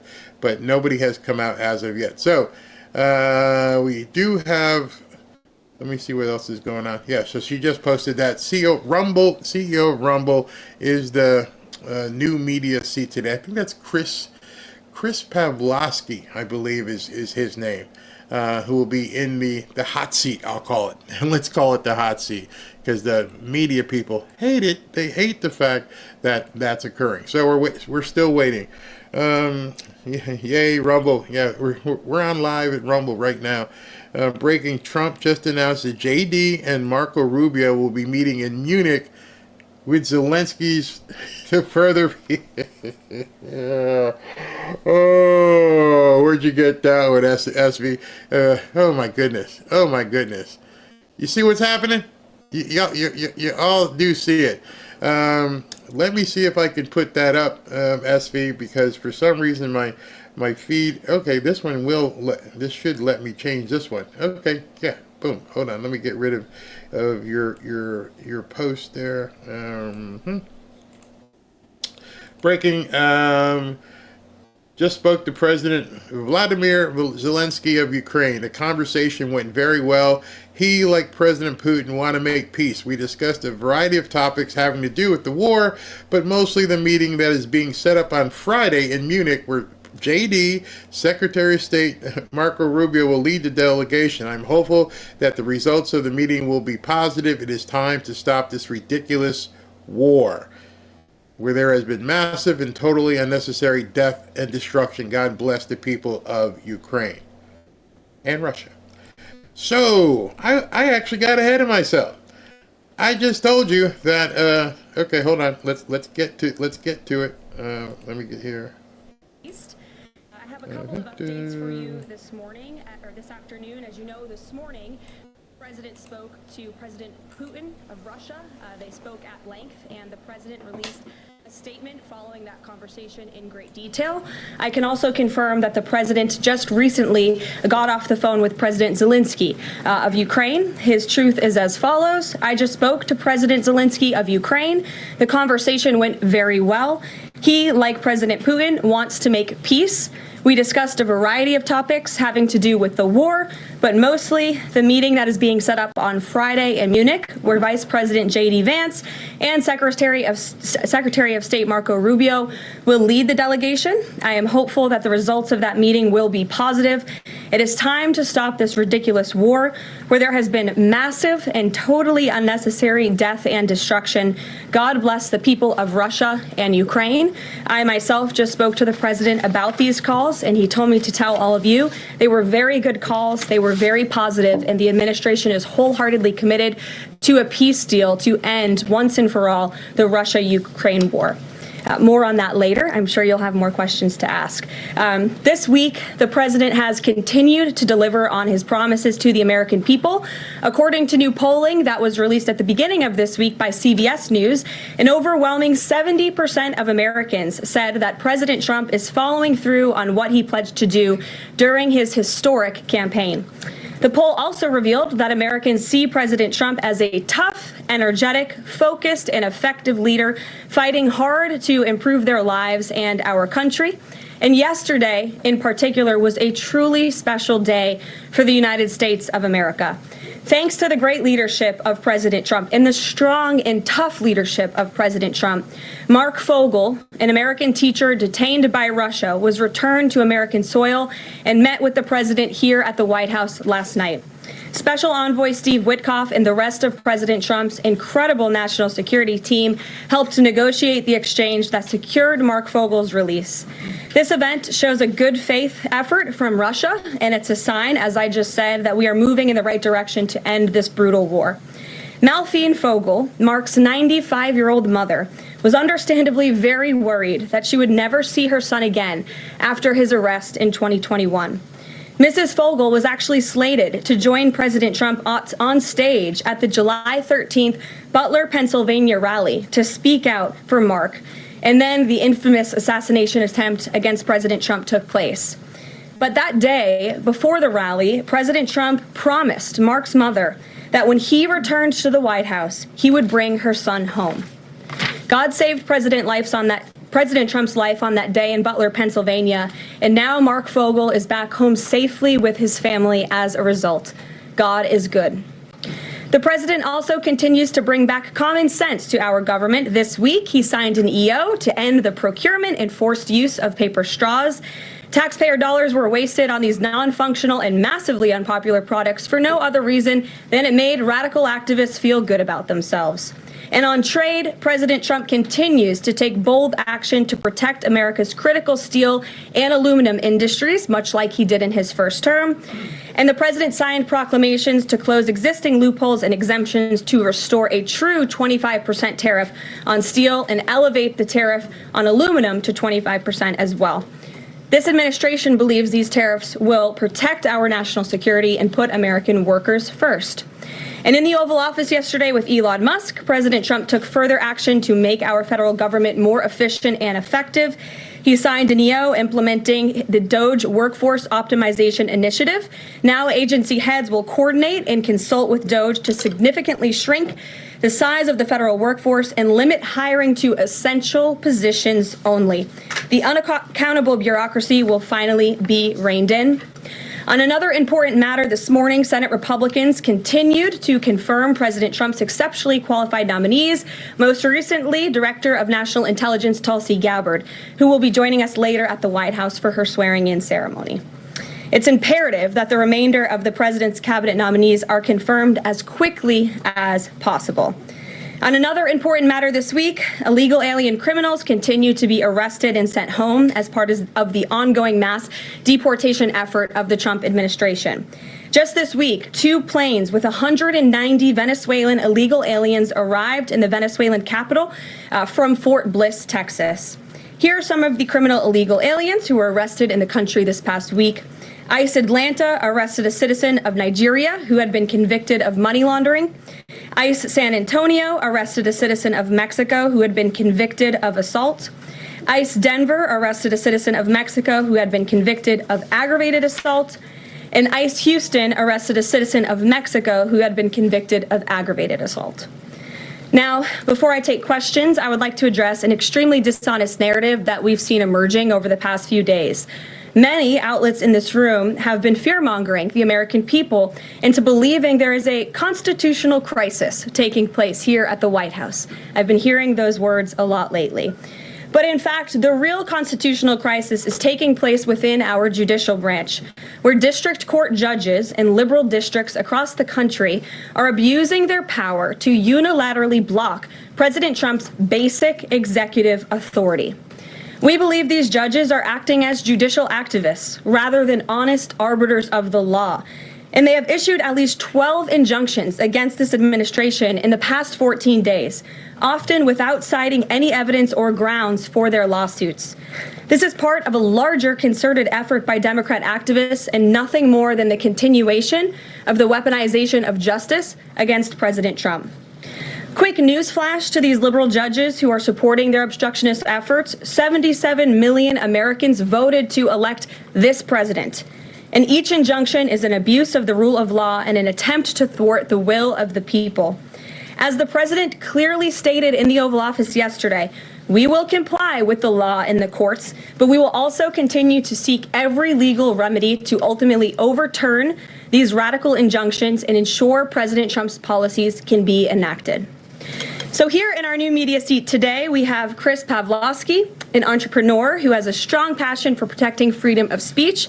Chris started the video sharing platform Rumble in 2013 with a mission of protecting a free and open internet from censorship by big tech and governments around the globe. The platform has always been a place for independent creators to share their authentic opinions, and they have always included President Trump, in contrast to the way he was censored by other platforms in years past. Since its founding, Rumble has grown exponentially, recently marking 67 million monthly active users. It's a lot of users. If you're watching right now and interested in sitting in this seat, you can apply, whitehouse.gov/new media. With that, I will take your questions. And Chris, why don't you kick us off on this very busy news day? Carolyn, thank you very much to you and President Trump. It's an honor to be sitting here in the new media seat for the White House press briefing and to be able to demonstrate why freedom of expression is so important. Rumble was the victim of censorship at the hands of multiple foreign governments. It's clear there are still many countries who oppose free speech and even target American companies. Can you describe what the administration will do to protect U.S. interests and values worldwide? Sure. Well, thanks for the very important question. And I think that free speech and ending censorship, both here at home and also abroad, is an important part of President Trump's agenda. I think first, President Trump has led by example on this front as the leader of the free world, the president of the United States, with his show of access and transparency on a daily basis.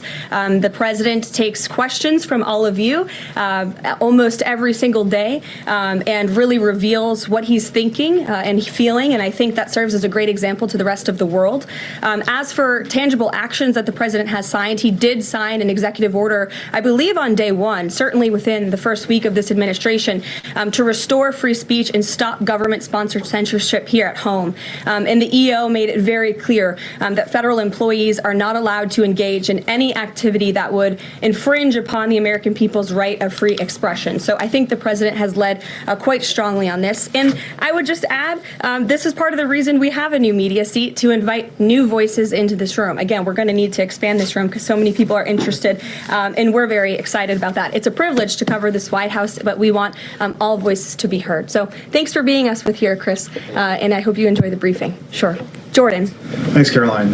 Data out this morning showed that consumer prices were up across a variety of goods. And just before that report, though, President Trump called for lower interest rates. The Fed said it's holding rates steady to try and tamp down further inflation. So how would lowering rates help keep inflation in check for the American people? Sure. Well, first of all, on the inflation point, we did receive those numbers, and they were worse than expected, which tells us that the Biden administration indeed left us with a mess to deal with.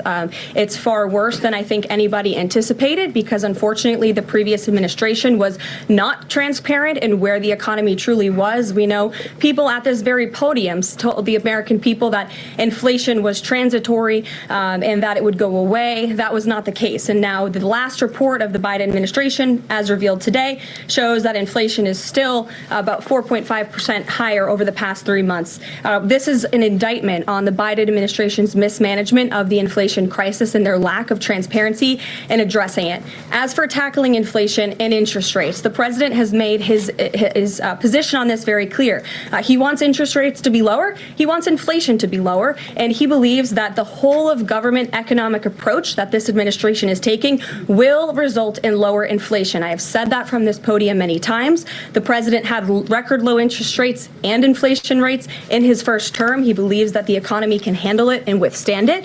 And we're doing a lot to tackle the inflation effort on this front. It's a whole of government economic approach, and I've talked about what we're doing to tackle inflation quite a few times from this podium. Can you update us on reciprocal tariffs? That's going to come before Prime Minister Modi's visit tomorrow. I do believe it will come before the Prime Minister's visit tomorrow, and I will let the president discuss the details on the reciprocal tariff front. But this is something he believes strongly in, and it's very simple logic as to why the president wants to impose reciprocal tariffs. It's the golden rule, which we all learned when we were growing up in school. Treat others the way you want to be treated. And far too many nations around this world have been ripping off the United States of America for far too long. And that's why the president believes this will be a great policy that will benefit American workers and improve our national security.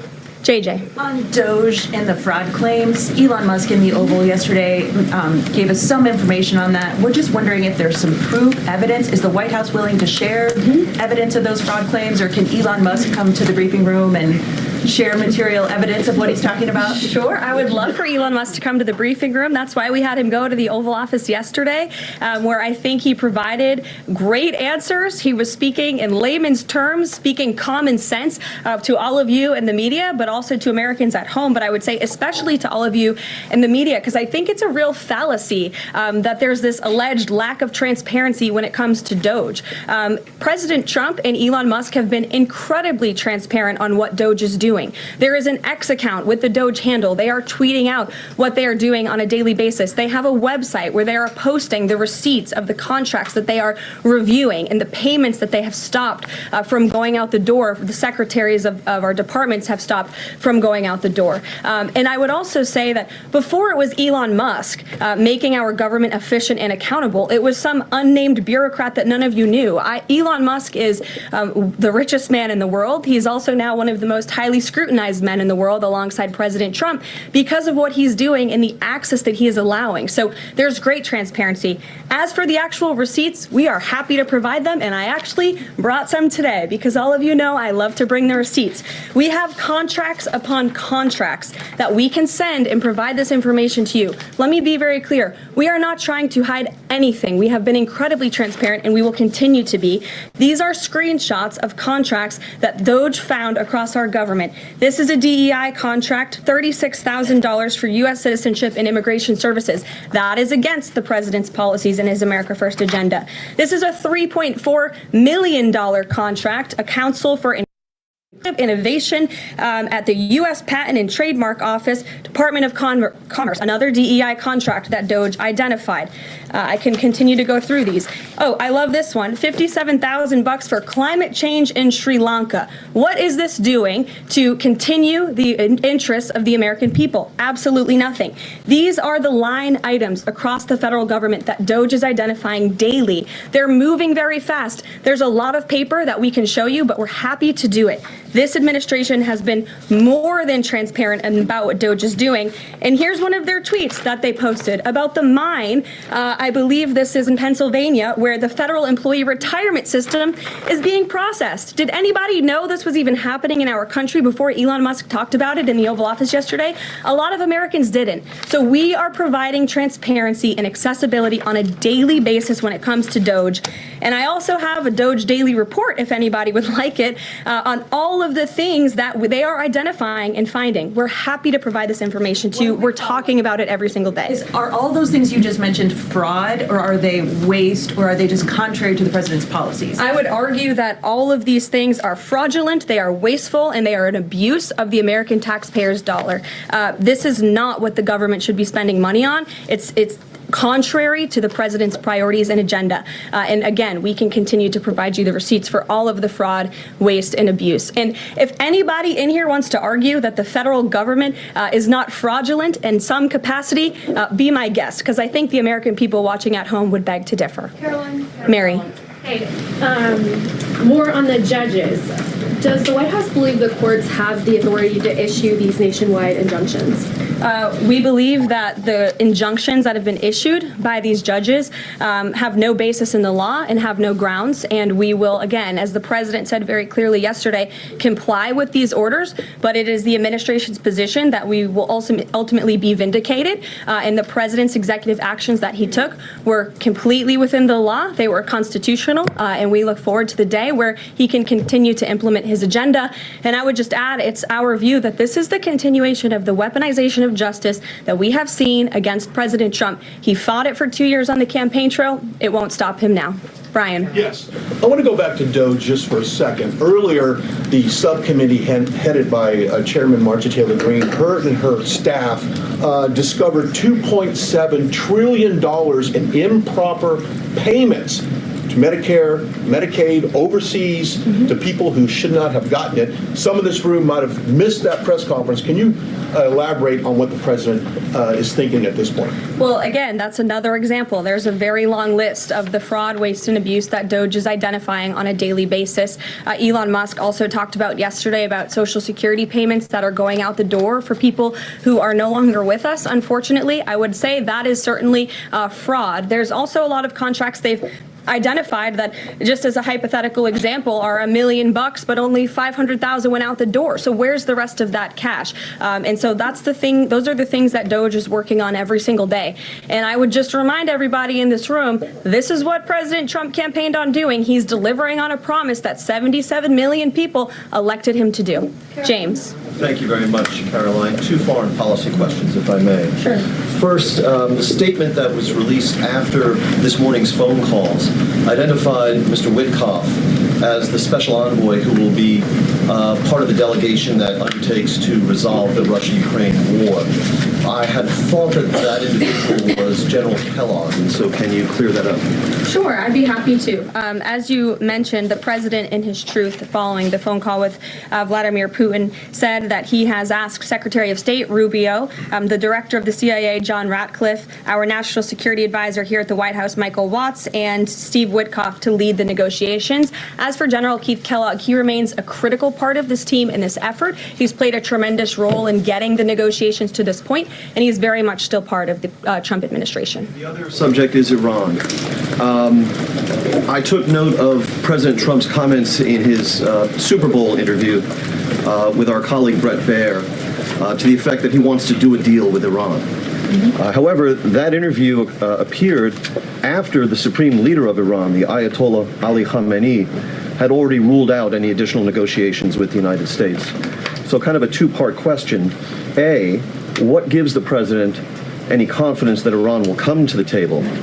And B, more fundamentally, why is the president interested in doing a deal with Iran instead of doing everything he can, perhaps short of U.S. military intervention, to try and hasten the end of what many of his own supporters regard as an evil regime? Well, the president has made it very clear that he will never allow Iran to have nuclear capabilities. That is a red line that he has drawn, and he will not allow that to happen. But you asked why President Trump wants to make a deal. I would remind you, he's the master of the art of the deal. He is America's deal maker in chief. He leads from a position of securing peace through strength. And I think time and time again already, in just 4 weeks, we have seen the president being able to negotiate successful deals with with our partners, our adversaries all around this world. The release of Mark Fogel just last night is something that I think speaks to the president's deal-making ability. This is something that the Biden administration allegedly tried to do for 3.5 years. I think you all should go back and ask some of those Biden administration officials what they even tried to do and why weren't they successful, because for 3.5 years, Mark Fogel sat in a Russian prison, and it took President Trump 3 weeks to get him back on American soil. There's nobody better at making deals than Donald Trump. Phil Wegman. Thank you. 2 foreign policy questions. Ukrainian President Zelensky has said after the war that he wants NATO membership or nuclear weapons. We heard Defense Secretary Hegseth say that NATO membership was unrealistic. What's the president's view on the other option, on a nuclear Ukraine? I have not talked to President Trump about Ukraine's NATO membership or their nuclear capabilities. I would leave it to him to discuss. But I will tell you again that Secretary Rubio and also the Vice President, J.D. Vance, will be meeting directly with President Zelensky in Munich on Friday, and I'm sure they will provide a readout of that conversation and that discussion. And then the second question, given that this administration has called on Europe to take more responsibility for their own defense, I'm wondering, will the EU or any other European nation other than Ukraine be involved in these peace talks? I don't have any European nations who are involved currently to read out for you. Certainly, the president has employed a very strong team, or deployed a very strong team, to continue these negotiations. And the fact that he was on the phone with both President Putin and President Zelensky today shows that he's very much involved in this effort as well. And then just a follow-up, I guess. Sure. Should we expect the president to negotiate in person with Zelensky and Putin? I don't have anything to read out on that for you today. Maggie, good to see you. Thanks for taking the question. You talked about the transparency with DOGE and Elon Musk's press availability yesterday. There is a conflict of interest law in place that says that people who have personal interests can't interact with government entities that could touch on those. Has President Trump signed a waiver for Elon Musk? Does such a thing exist? If it does, will you guys release it in the interest of transparency that he's committed to? I have not seen the law that you are referring to. What I can tell you is that Elon Musk, as I've confirmed before, is a special government employee. He is filing the proper financial disclosure, and he is complying with all applicable federal laws. As you also heard Elon address this directly yesterday in the alleged conflict of interest, and he said everything he's doing is very public, and if you all perceive a conflict of interest, you're welcome to bring that up. And as the president said, if he feels like Elon is engaging in something that's a conflict of interest, he will tell Elon not to do that. And Elon also said yesterday that before he moves forward with anything, he consults with the President of the United States. So we're very confident with the ethics and the guardrails that have been put in place here. Caitlin. Thanks, Caroline. I have a few things for you, but on the commitment by President Trump, he said that he and President Putin agreed to visit each other's respective nations. Are there any preconditions that President Trump has that President Putin must do before he goes and meets with him, withdrawing some forces, withdrawing all forces, anything like that? Not that I'm aware of. That doesn't mean they don't exist, but I was just talking with the president in our national security team. I wasn't made aware of any conditions, but if they exist, I'm happy to provide those. And on the president himself, he styles himself as this master negotiator. He is now deploying these negotiations, saying that they start immediately. We did hear from the Defense Secretary, Pete Hegseth, though, today, saying that NATO membership is not realistic for Ukraine, and neither is returning to pre-2014 borders. Aren't they giving away bargaining chips before these negotiations have even started? Again, I haven't talked to the president about Ukraine's NATO membership, and he appointed several individuals to negotiate on his behalf. He's directly involved in these negotiations as well, and I'm sure if you ask him that question in the near future, when you're able to, he'll give you an answer. I just don't want to get ahead of him on it. And final thing for you, which White House official made the decision to bar the AP reporter from the Oval Office and the diplomatic reception room last night? Well, first of all, let me just set the record straight. It is a privilege to cover this White House. It's a privilege to be the White House press secretary. And nobody has the right to go into the Oval Office and ask the President of the United States questions. That's an invitation that is given. And there are hundreds of outlets on this campus, many of you in this room who don't have the privilege of being part of that pool every single day and getting to ask the president questions. We reserve the right to decide who gets to go into the Oval Office, and you all have credentials to be here, including the Associated Press, who is in this briefing room today. But isn't it retaliatory in nature is the argument, because the reason that the AP was barred, which they said was because they're not using the phrase Gulf of America, they're using Gulf of Mexico in line with their standards. And so the question here is this setting a precedent that this White House will retaliate against reporters who don't use the language that you guys believe reporters should use? And how does that align with the First Amendment commitment that you were just talking about? I was very upfront in my briefing on day one that if we feel that there are lies being pushed by outlets in this room, we are going to hold those lies accountable. And it is a fact that the body of water off the coast of Louisiana is called the Gulf of America. And I'm not sure why news outlets don't want to call it that, but that is what it is. The Secretary of Interior has made that the official designation in the geographical identification name server, and Apple has recognized that, Google has recognized that, pretty much every other outlet in this room has recognized that body of water as the Gulf of America, and it's very important to this administration that we get that right, not just for people here at home, but also for the rest of the world. Sure. Thank you, Caroline. The prisoner exchange with Russia coming at the same time as the president is now announcing negotiations to end the war in Ukraine. The timing of that is hard to ignore. Was Ukraine discussed as part of this prisoner swap? I was not involved in those discussions, so I can't comment on whether that came up or not. What I can say is that this was a very good deal for the United States of America and for the rest of the world. As you know, we have confirmed that the Russian who will be returning home very soon, Alexander Vinnik, was a non-violent crypto criminal, and as part of this exchange, he has forfeited more than $100 million that he obtained in that illegal crime. And in exchange, of course, we got Mark Fogel, who is a middle school teacher who kissed the American soil, but kissed the ground last night when he returned to the United States of America. It was a great deal and a great day for our country, and I think everybody, regardless of political affiliation, agrees with that. And was Russia made aware ahead of time of the parameters that the administration and Secretary Hegseth was going to be announcing today? The NATO parameters? Yes. I'm not sure. You'd have to ask Secretary Hegseth and the Defense Department on that, since he announced them. Jackie. Thank you, Caroline.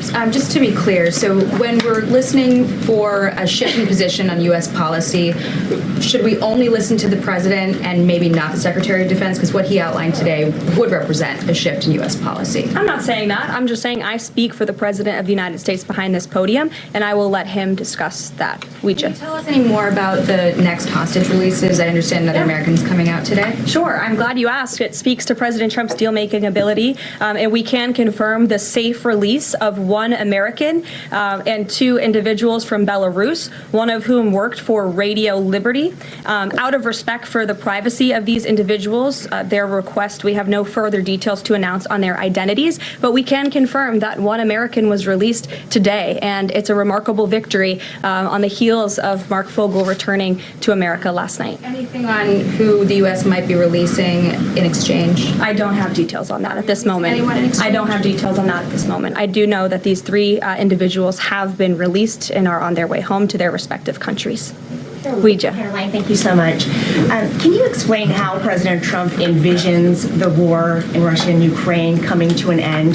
Does he expect Ukraine to hand over all the territory in question? Again, these negotiations are ongoing. I will allow the president to divulge any red lines that he may set, but I think as deals in the past have come to fruition, the president has proven one of the things that makes him a very effective negotiator is not revealing what he's anticipating from both sides, but he is at the forefront of these negotiations in addition to the very qualified individuals who he's tasked with speaking to both President Putin and President Zelensky. And speaking of deals, a meeting with the President of the United States offers any foreign leader credibility.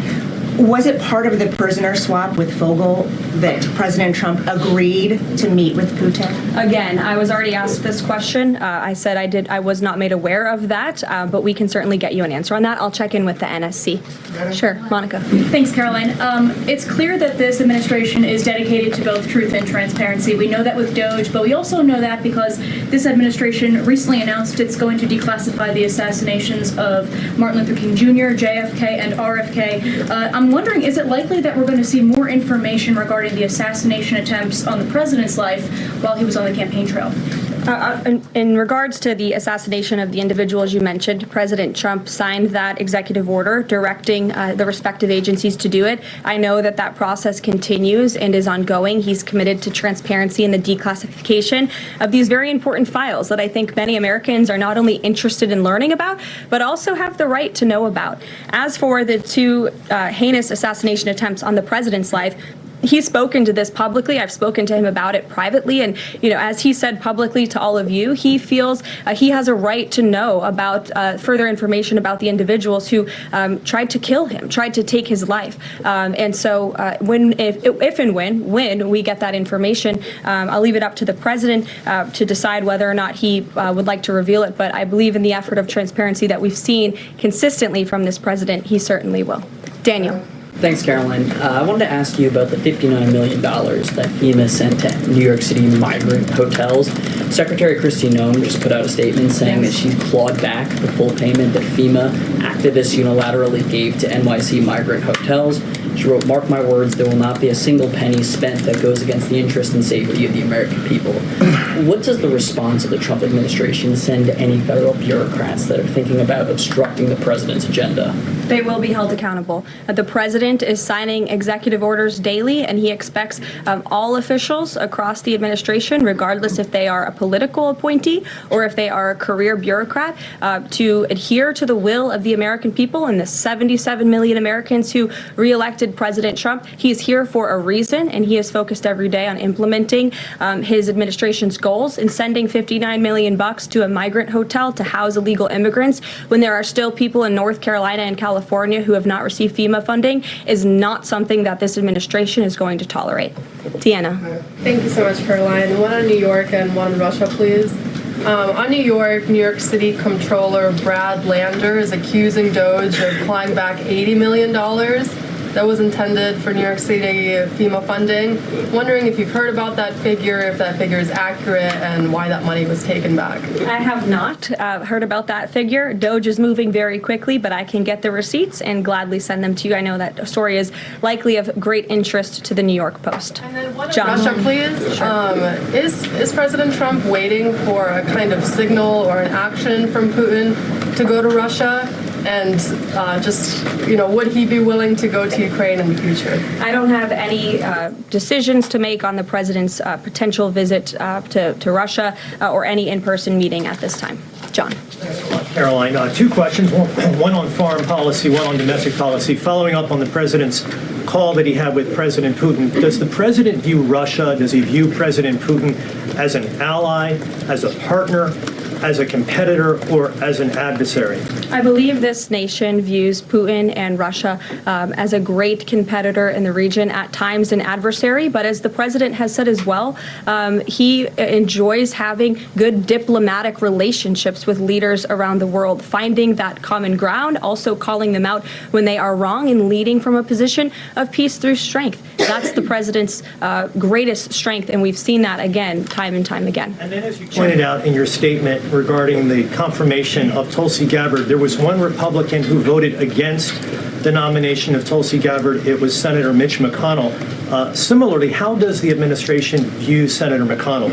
Can he be a partner in the president's legislative agenda? Are you disappointed that he voted against not only Tulsi Gabbard, but also Pete Hegseth to be the defense secretary? I think we're greatly disappointed in any Republican who chooses willfully to vote against the president's exceptionally qualified cabinet nominees and picks to lead his America First administration.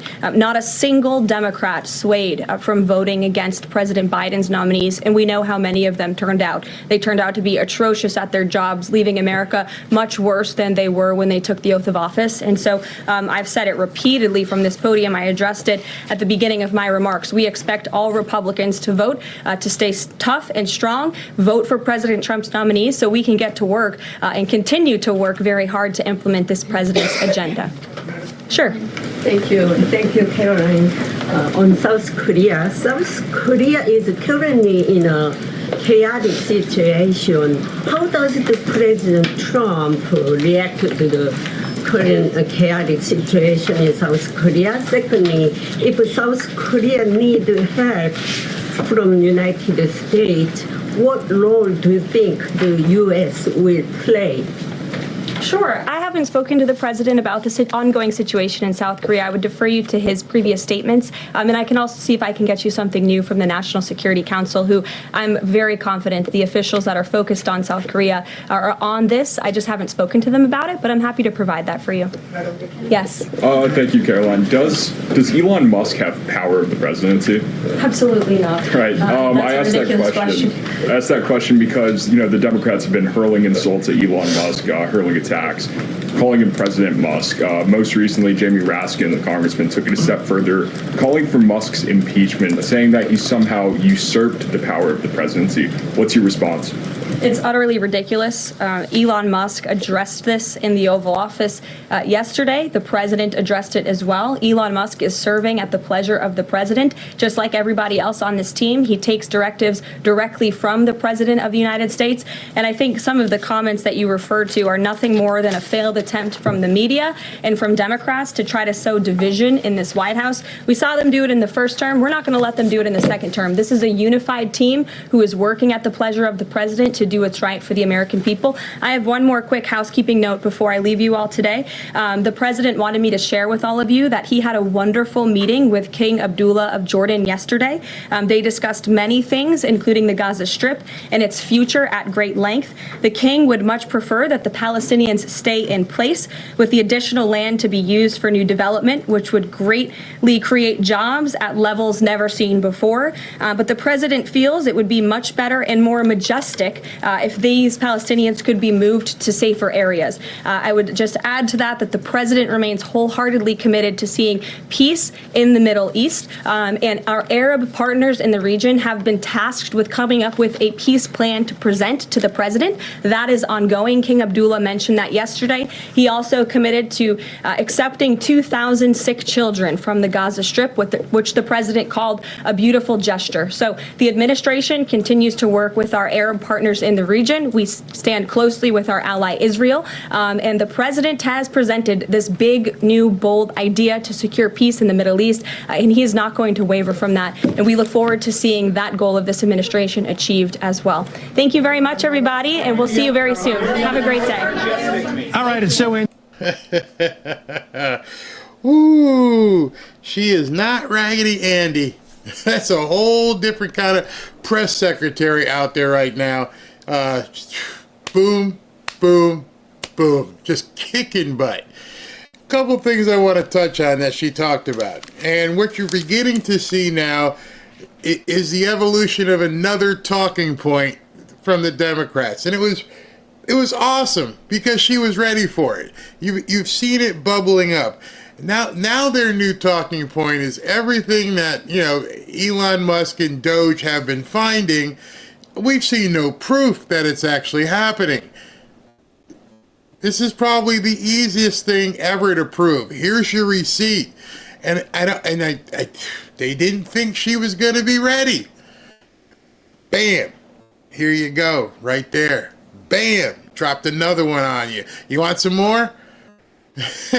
These are monetary payments. It is very easy to see the proof.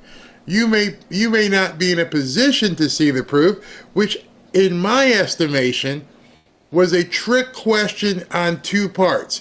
I believe that the Democrats have come up with this new narrative to try and number one, call Elon a liar and get some people thinking it's BS, and number two, to try and get people arrested because of legal violations. What do you mean by that, Barry? Well, if that judge, crazy judge, whoever he is, said that you have to destroy everything, well, what did Caroline Leavitt just do? I've got receipts. Receipts you're not supposed to have. Receipts that, based on my court order, you were supposed to delete. Remember the court order. Delete everything. Well, it's going to be kind of hard because she went up in front of television and went, yeah, this one, and this one, and this one. She may not have realized it right then and there that she basically told the court, wherever that court was, in whatever small Hamburg that they found this judge, that, nah, we don't care. You see, based on that judge's order, she is proving she violated it, or somebody violated, because there's no way you could have those receipts to show the press if the people in DOGE did what we told them to do. I told them, me being the judge, you need to delete everything that you found. Well, obviously, she didn't delete it. Obviously, it's right here. Got a whole bunch more. You want to see it? So I think that was a gotcha question, and I think they were thinking when they came up with this new talking point is the Trump administration won't be able to prove that there's been any fraud because they can't show it because the judge said you got to delete everything. Now, how does she get away from that? You told DOGE they had to delete everything. Your order didn't say anyone else who had a copy. How are you going to find out who had a copy? In any event, to the judge. That's what she just did. In no uncertain terms, those of you guys who might be lawyers, you realize she's flapping the receipts that she's not supposed to have. Watch. Give it a couple hours and that's going to come out. You were supposed to delete everything. Which tells you a third thing or fourth thing, depending on where I am at this point. He really does have everything. It's already done. I told you that a couple of days ago. We already have everything. Here, let me give you another instant of Donald Trump telling the judge go pound sand. Here, let's look at this. And she mentioned this in the press conference as well. So, for instance, hopefully the button works this time. Bam! Kristi Noem, I have clawed back the full $59 million that FEMA deep state activists unilaterally gave to the New York City migrant hotels. FEMA is funding the Roosevelt Hotel owned by Pakistan that serves as a Tren de Aragua base of operations and was used to house Laken Riley's killer. Mark my words, there will not be a single penny spent that goes against the interest and safety of the American people. So as you're reading this, you're seeing it with your own eyes. The Secretary of Homeland Security, she straight up just said, not only did I find that $59 million, I took it back. Well, isn't that... Wait a minute. Let me read this order from the court. You are to not only not pause, but you are to continue funding until further notice, or I will come down there and put my foot up your butt. That's pretty much what that judge said, right? I read it to you before. Well, how could you claw back the $59 million? Aren't you worried about Judge Nonhead coming out and do something? You're not supposed to pause anything. You're just supposed to keep sending it. That's my order. Don't let me have to come to Washington and show you the what for. Well, that's another instance. In addition to her being on stage and going, I got receipts, Kristi Noem is out here tweeting, I took it back. I took all the money back. In addition to taking the money back, and the last line, mark my words, there will not be a single penny spent that goes against the interest and safety of the American people. Not only am I taking this $59 million back, I ain't sending anything else. But Judge No Nuts up there is going to say, we don't care. We don't care. We took our $59 million back, which I don't know how they did that. I mean, as far as I know, you send a wire transfer, that wire transfer is gone. How did they get the money back? What did they tell Pakistan? But in any event, that $59 million, per her discussion, it's back. It's going to be pissing off the Democrats. I mean, she mentioned it there. Now they're going to be seeing it. This is going to hit the news that they went back and took it back. Oh, you want proof? You want proof that these people are stealing your money? Well, I just had to recollect. I had to get a refund of the $59 million and bring it back. There's some proof for you. They wouldn't be sending me $59 million if it wasn't ours to begin with. There's your proof. There's another narrative. Dead. Okay.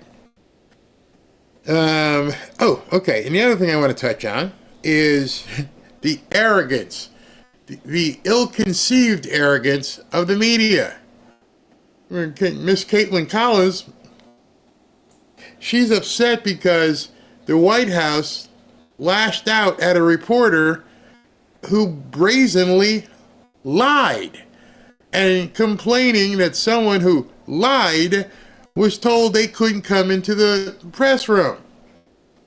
Why would I want somebody in the press room that lies? Give me 1 second here, because Robin just walked in and these dogs are going to scream. So give me 30 seconds. 30 seconds.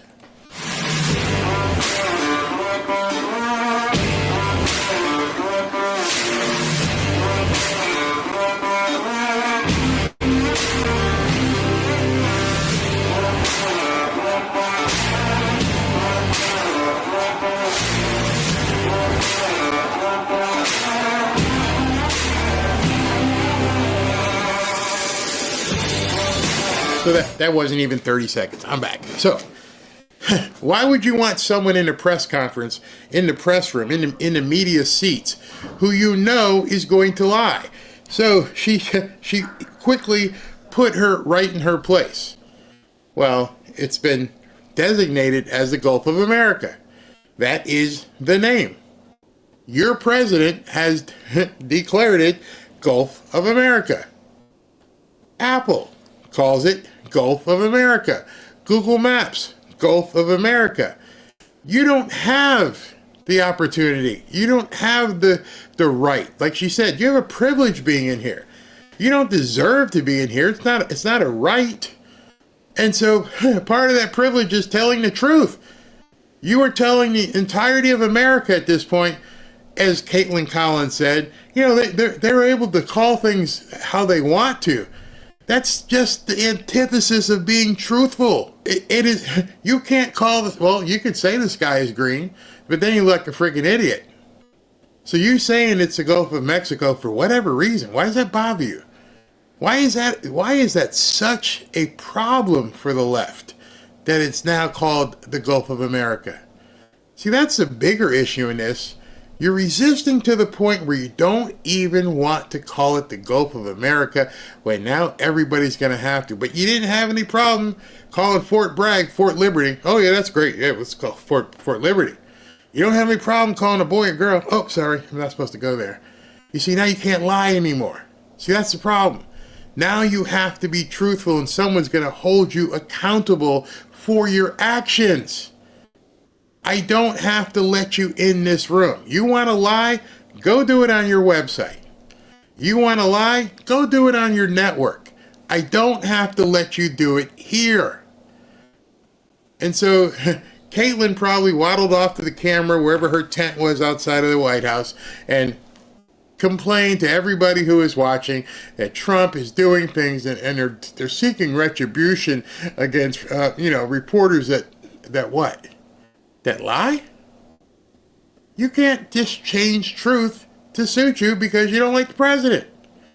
There are a lot of people right now in Kansas City who could probably call themselves Super Bowl champs, but they got their butts beat. So they're not the Super Bowl champs of this year. You just can't change the score. And the Democrats are having a problem because they want to change the score. You can't. It is what it is. They don't get it. They really, really just don't. They don't get it. They don't understand, and they don't want to deal with it. That's the problem. So now, one of the things I would have said to that lady in the back who asked a question about proof, and she missed it, but this is what I would have asked her. I would have asked her, so if you get proof, if you see receipts that people are stealing money, Is that going to get you to start reporting on the actual numbers versus, oh my God, Elon Musk and big balls have access? Is that going to change things? Because let me know right now, because we'll just go at a whole different press conference. We'll spend an hour where I'll just sit here and click and show you things. She didn't say that, because I'm thinking, oh, that's a huge opportunity right there. Is that what it's going to take? Are you guys now ready to discuss this thing the way it's supposed to be discussed? Melania Trump. Wow. I haven't seen a press release from Melania Trump, but let's go ahead and cover that. The president and I, thanks SV for the link. It's working. This new system is working perfect. See, which y'all don't know, probably don't care, is we've become so busy with so much breaking news. In the middle of me talking about something will happen. So I had to get to a point where SV could send me different things. SV is one of our moderators, so that I could click on it while I'm talking and not miss a beat and just keep going. It's working perfectly. Anyway, let's get to it. The president and I are excited to reopen the White House to those interested in the extraordinary story of this iconic and beautiful landmark. There's so much to learn about the American presidency, the first families who have lived here, and our nation's rich history from a first-hand experience at the White House. This opportunity is unique among nations around the globe, a tradition we are honored to continue for the hundreds of thousands of visitors who come each year. For more information, including what the visitors will need to do to access the White House campus, first go here. And so they are going to reopen tours of the White House. Oh my God, it terrifies me. I'm having heart palpitations. Please don't do this. But anyway, they're doing it. It says public tours must be requested through members of Congress, and requests may be submitted up to 3 months in advance. Tours are scheduled on a first-come, first-served basis. Tours are self-guided, typically last 45 minutes, and will generally be available from 7:30 to 11:30, Tuesday through Thursday, as well as 7:30 a.m. to 1:30 p.m. Friday and Saturday, excluding holidays. When possible, public tours will be extended based on the official White House schedule. For more information, boom, do this. So, as scary as it is, Donald Trump has decided to go ahead and open up tours in the White House. Uh-oh. Now we got some serious breaking news. Uh-oh. Whoa. All right, so while we were on the air, Charlie Kirk posted this, and it was followed up by Fox News. A federal judge has ruled that President Trump does, in fact, have constitutional authority to freeze or limit certain federal funding. The word certain, we have to find out what that means. This means that the Trump White House can withhold funding without the district court's prior approval. Oh, somebody needs to go ahead and find out what the heck certain funding is. That is going to be monstrous. Hey, Dems, cry. I don't know who the judge is. I'm searching to see who the judge is that put this out there. So now we've got conflicting judges. We've got dueling judges. George Behezy put out this and said that, where is it? Where did it go? It was just so quickly. Man, there's so much news, so fast, so little time. All right, this is what George found out. A federal judge has ruled that President Trump does have the authority to freeze and or limit some federal funding. The government can limit, okay, here it is. The government can limit access to federal funds on the basis of applicable authorizing statutes, regulations, and terms. Then, that the previous order does not bar both the president and much of the federal government from exercising their own lawful authorities. To withhold funding without the prior approval of the district court. This is the major win for this administration. It's good to see not every Democrat is a propaganda shill. So now you got dueling judges. Another judge, and I've been looking around to see what judge this is, where was he, what court is it from, but in any event, so what the problem we have now is because you have conflicting orders. There is no doubt that this is probably going to the Supreme Court. Because when you have him having to go to the appellate court to appeal one judgment, now the Democrats are going to go and appeal this judgment, and you're going to have dueling appellate court decisions. And so it's on its way up. But in the interim, Trump is going to say, you can go pound sand, we're not giving anything out. I'm going to listen to this judge. But this judge, sorry, I'm going to listen to this judge. Wow. And my big thing is I'm looking to see, everyone keeps saying everybody is showing the same Fox News handle, but I'm not seeing which court and which judge has said it's okay. Because if he's overruling another district court judge, it would have to be a higher level judge, but I can't find the person right now or the court that did this, because that is monstrous. So much is happening. I mean, it's just incredible. We just refresh and boom, refresh and boom. Here's something else and here's something else. That's my dog making noise. Wow. All right, so here's what's going to happen today. Obviously, it's already 2:15. I will not be doing a 3 o'clock show. What I'm going to do at this point, which is now made more important, there is a press conference at 4:30 with Pam Bondi. So Pam Bondi must have known this was coming. She announced, let me just make sure hers is still on. Pam Bondi, see if she put it, if she's changed the SB. Tell me if you can see if she changed it. So that'll give me some time to do some research on this new judge's hearing. Pam Bondi says, where is it here? Where did I find that? That DOJ. I think it was on a DOJ website. DOJ. All right, the Department of Justice website, and I'm looking to see what she posted it this morning. I'm scrolling back to find it. Anyway, she said there's going to be a press conference at 4 or 4:30. So that's what I'll do, is I'll end this one and won't do the 3 o'clock show. We'll come back and we'll do 4 o'clock, and we'll look to see what time her press conference is. Let me see if I can find it again. Wow, this stuff happens so fast. Yes, all right. So I did find it. It is 4:30. So at 4:30, Pam Bondi is going to hold a press conference. So we'll get together and we'll watch that. So we've been live since about 11. We watched the Tulsi Gabbard and RFK stuff that went on. Took her press conference. We're going to break, go have lunch, do what you need to do. We're going to get back here in 2 hours at 4:30 and take her press conference, and we'll do a full show at 4:30 instead of at 3 o'clock. And depending on how late that goes, we'll figure about 8 o'clock.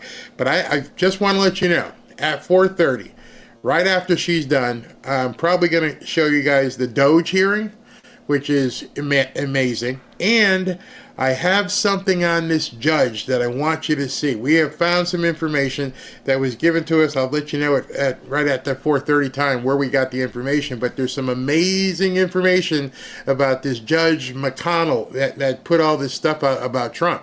It's stunning, absolutely stunning. Pam Bondi will come with guns loaded, literally. There I will be here. You are the best. So let's plan on 4:15, because I want to be up and running before she comes out. And then when she comes out, we'll have that, and then we'll go right into the DOGE hearing, and we'll comment on it and look at it. So 4:15 or so, we'll go live. Let me go ahead and do some super chats real quick here. Where is the Supreme Court stepping in to put these rogue judges in place? It's got to happen now. There's no doubt. Now that you've got conflicting rulings, that's what the Supreme Court is for. Which one am I supposed to, follow, Judge, Your Honors, Court? Because right now, Trump is probably snickering. I ain't got to do anything. 1 minus 1 is 0. There's no order. there's nothing there. Okay, so I'm not following it. Thank you from CR. What do we got here? An alert. Oh, no, that's about the winter storms up there. Yeah, I did see the CBS thing is increased to 50 million or 50 billion. It's a huge number. Patrick Davis, thank you. Thanks, Barry. Learned so much from you. Thank you for watching. Master Cylinder, what's up with the gold rush? What are you hearing? Gold rush? Oh, so yeah, a lot. I'm going to have Kevin Demerit from Lear Capital on, if not Friday, by Monday for sure, to answer that question, because the gold is going crazy. Yep, I will have that for you. D. Ladd, should Trump abolish the Patriot Act? No, but I think there should be some more clarification on it. Let's define this a little bit more of how it can be used. Yeah, in case you guys didn't know, there's 500 billions worth of rare minerals in Ukraine. So that's that. I can't imagine what she's going to talk about. And also, I forgot, there's going to be what do you call it? Executive orders that will have probably a tape delay. He's supposed to be doing the executive orders now or in the next 20 minutes, but it's not on. So we'll do that on a tape delay. Joy Kirkland, you ought to leave the trolls in here so maybe they can learn something, unless they get belligerent. Yeah, we just don't like to ruin people's, enjoyment of what's going on. Ruth P, HRC must be fainting now that Tulsi is in. Now the fainting probably won't start until Kash Patel is in. So I'm not going to do the 30-minute after party thing right now, because I got to shut down, make sure the computer is good, and then I got to do some research and compile some things to be ready for 4:30. 4:30. I'm probably going to go, it's 4:15. We're going to go live at 4:15, and we'll be ready for the Pam Bondi hearing. We should have some video of Trump signing executive orders. We'll cover the DOGE hearing, and then I'm going to tell you some information about this judge. So 4:15, come on back, and we will jump all in this thing. And I'm sure before then, there'll be a whole bunch more for us to talk about. All right, thank you for coming on in early this morning and sitting through the hearings and everything else, and then the press conference, so we kind of did 2 in 1. But I'll see you at 4:15. I got to get something to eat and get to work.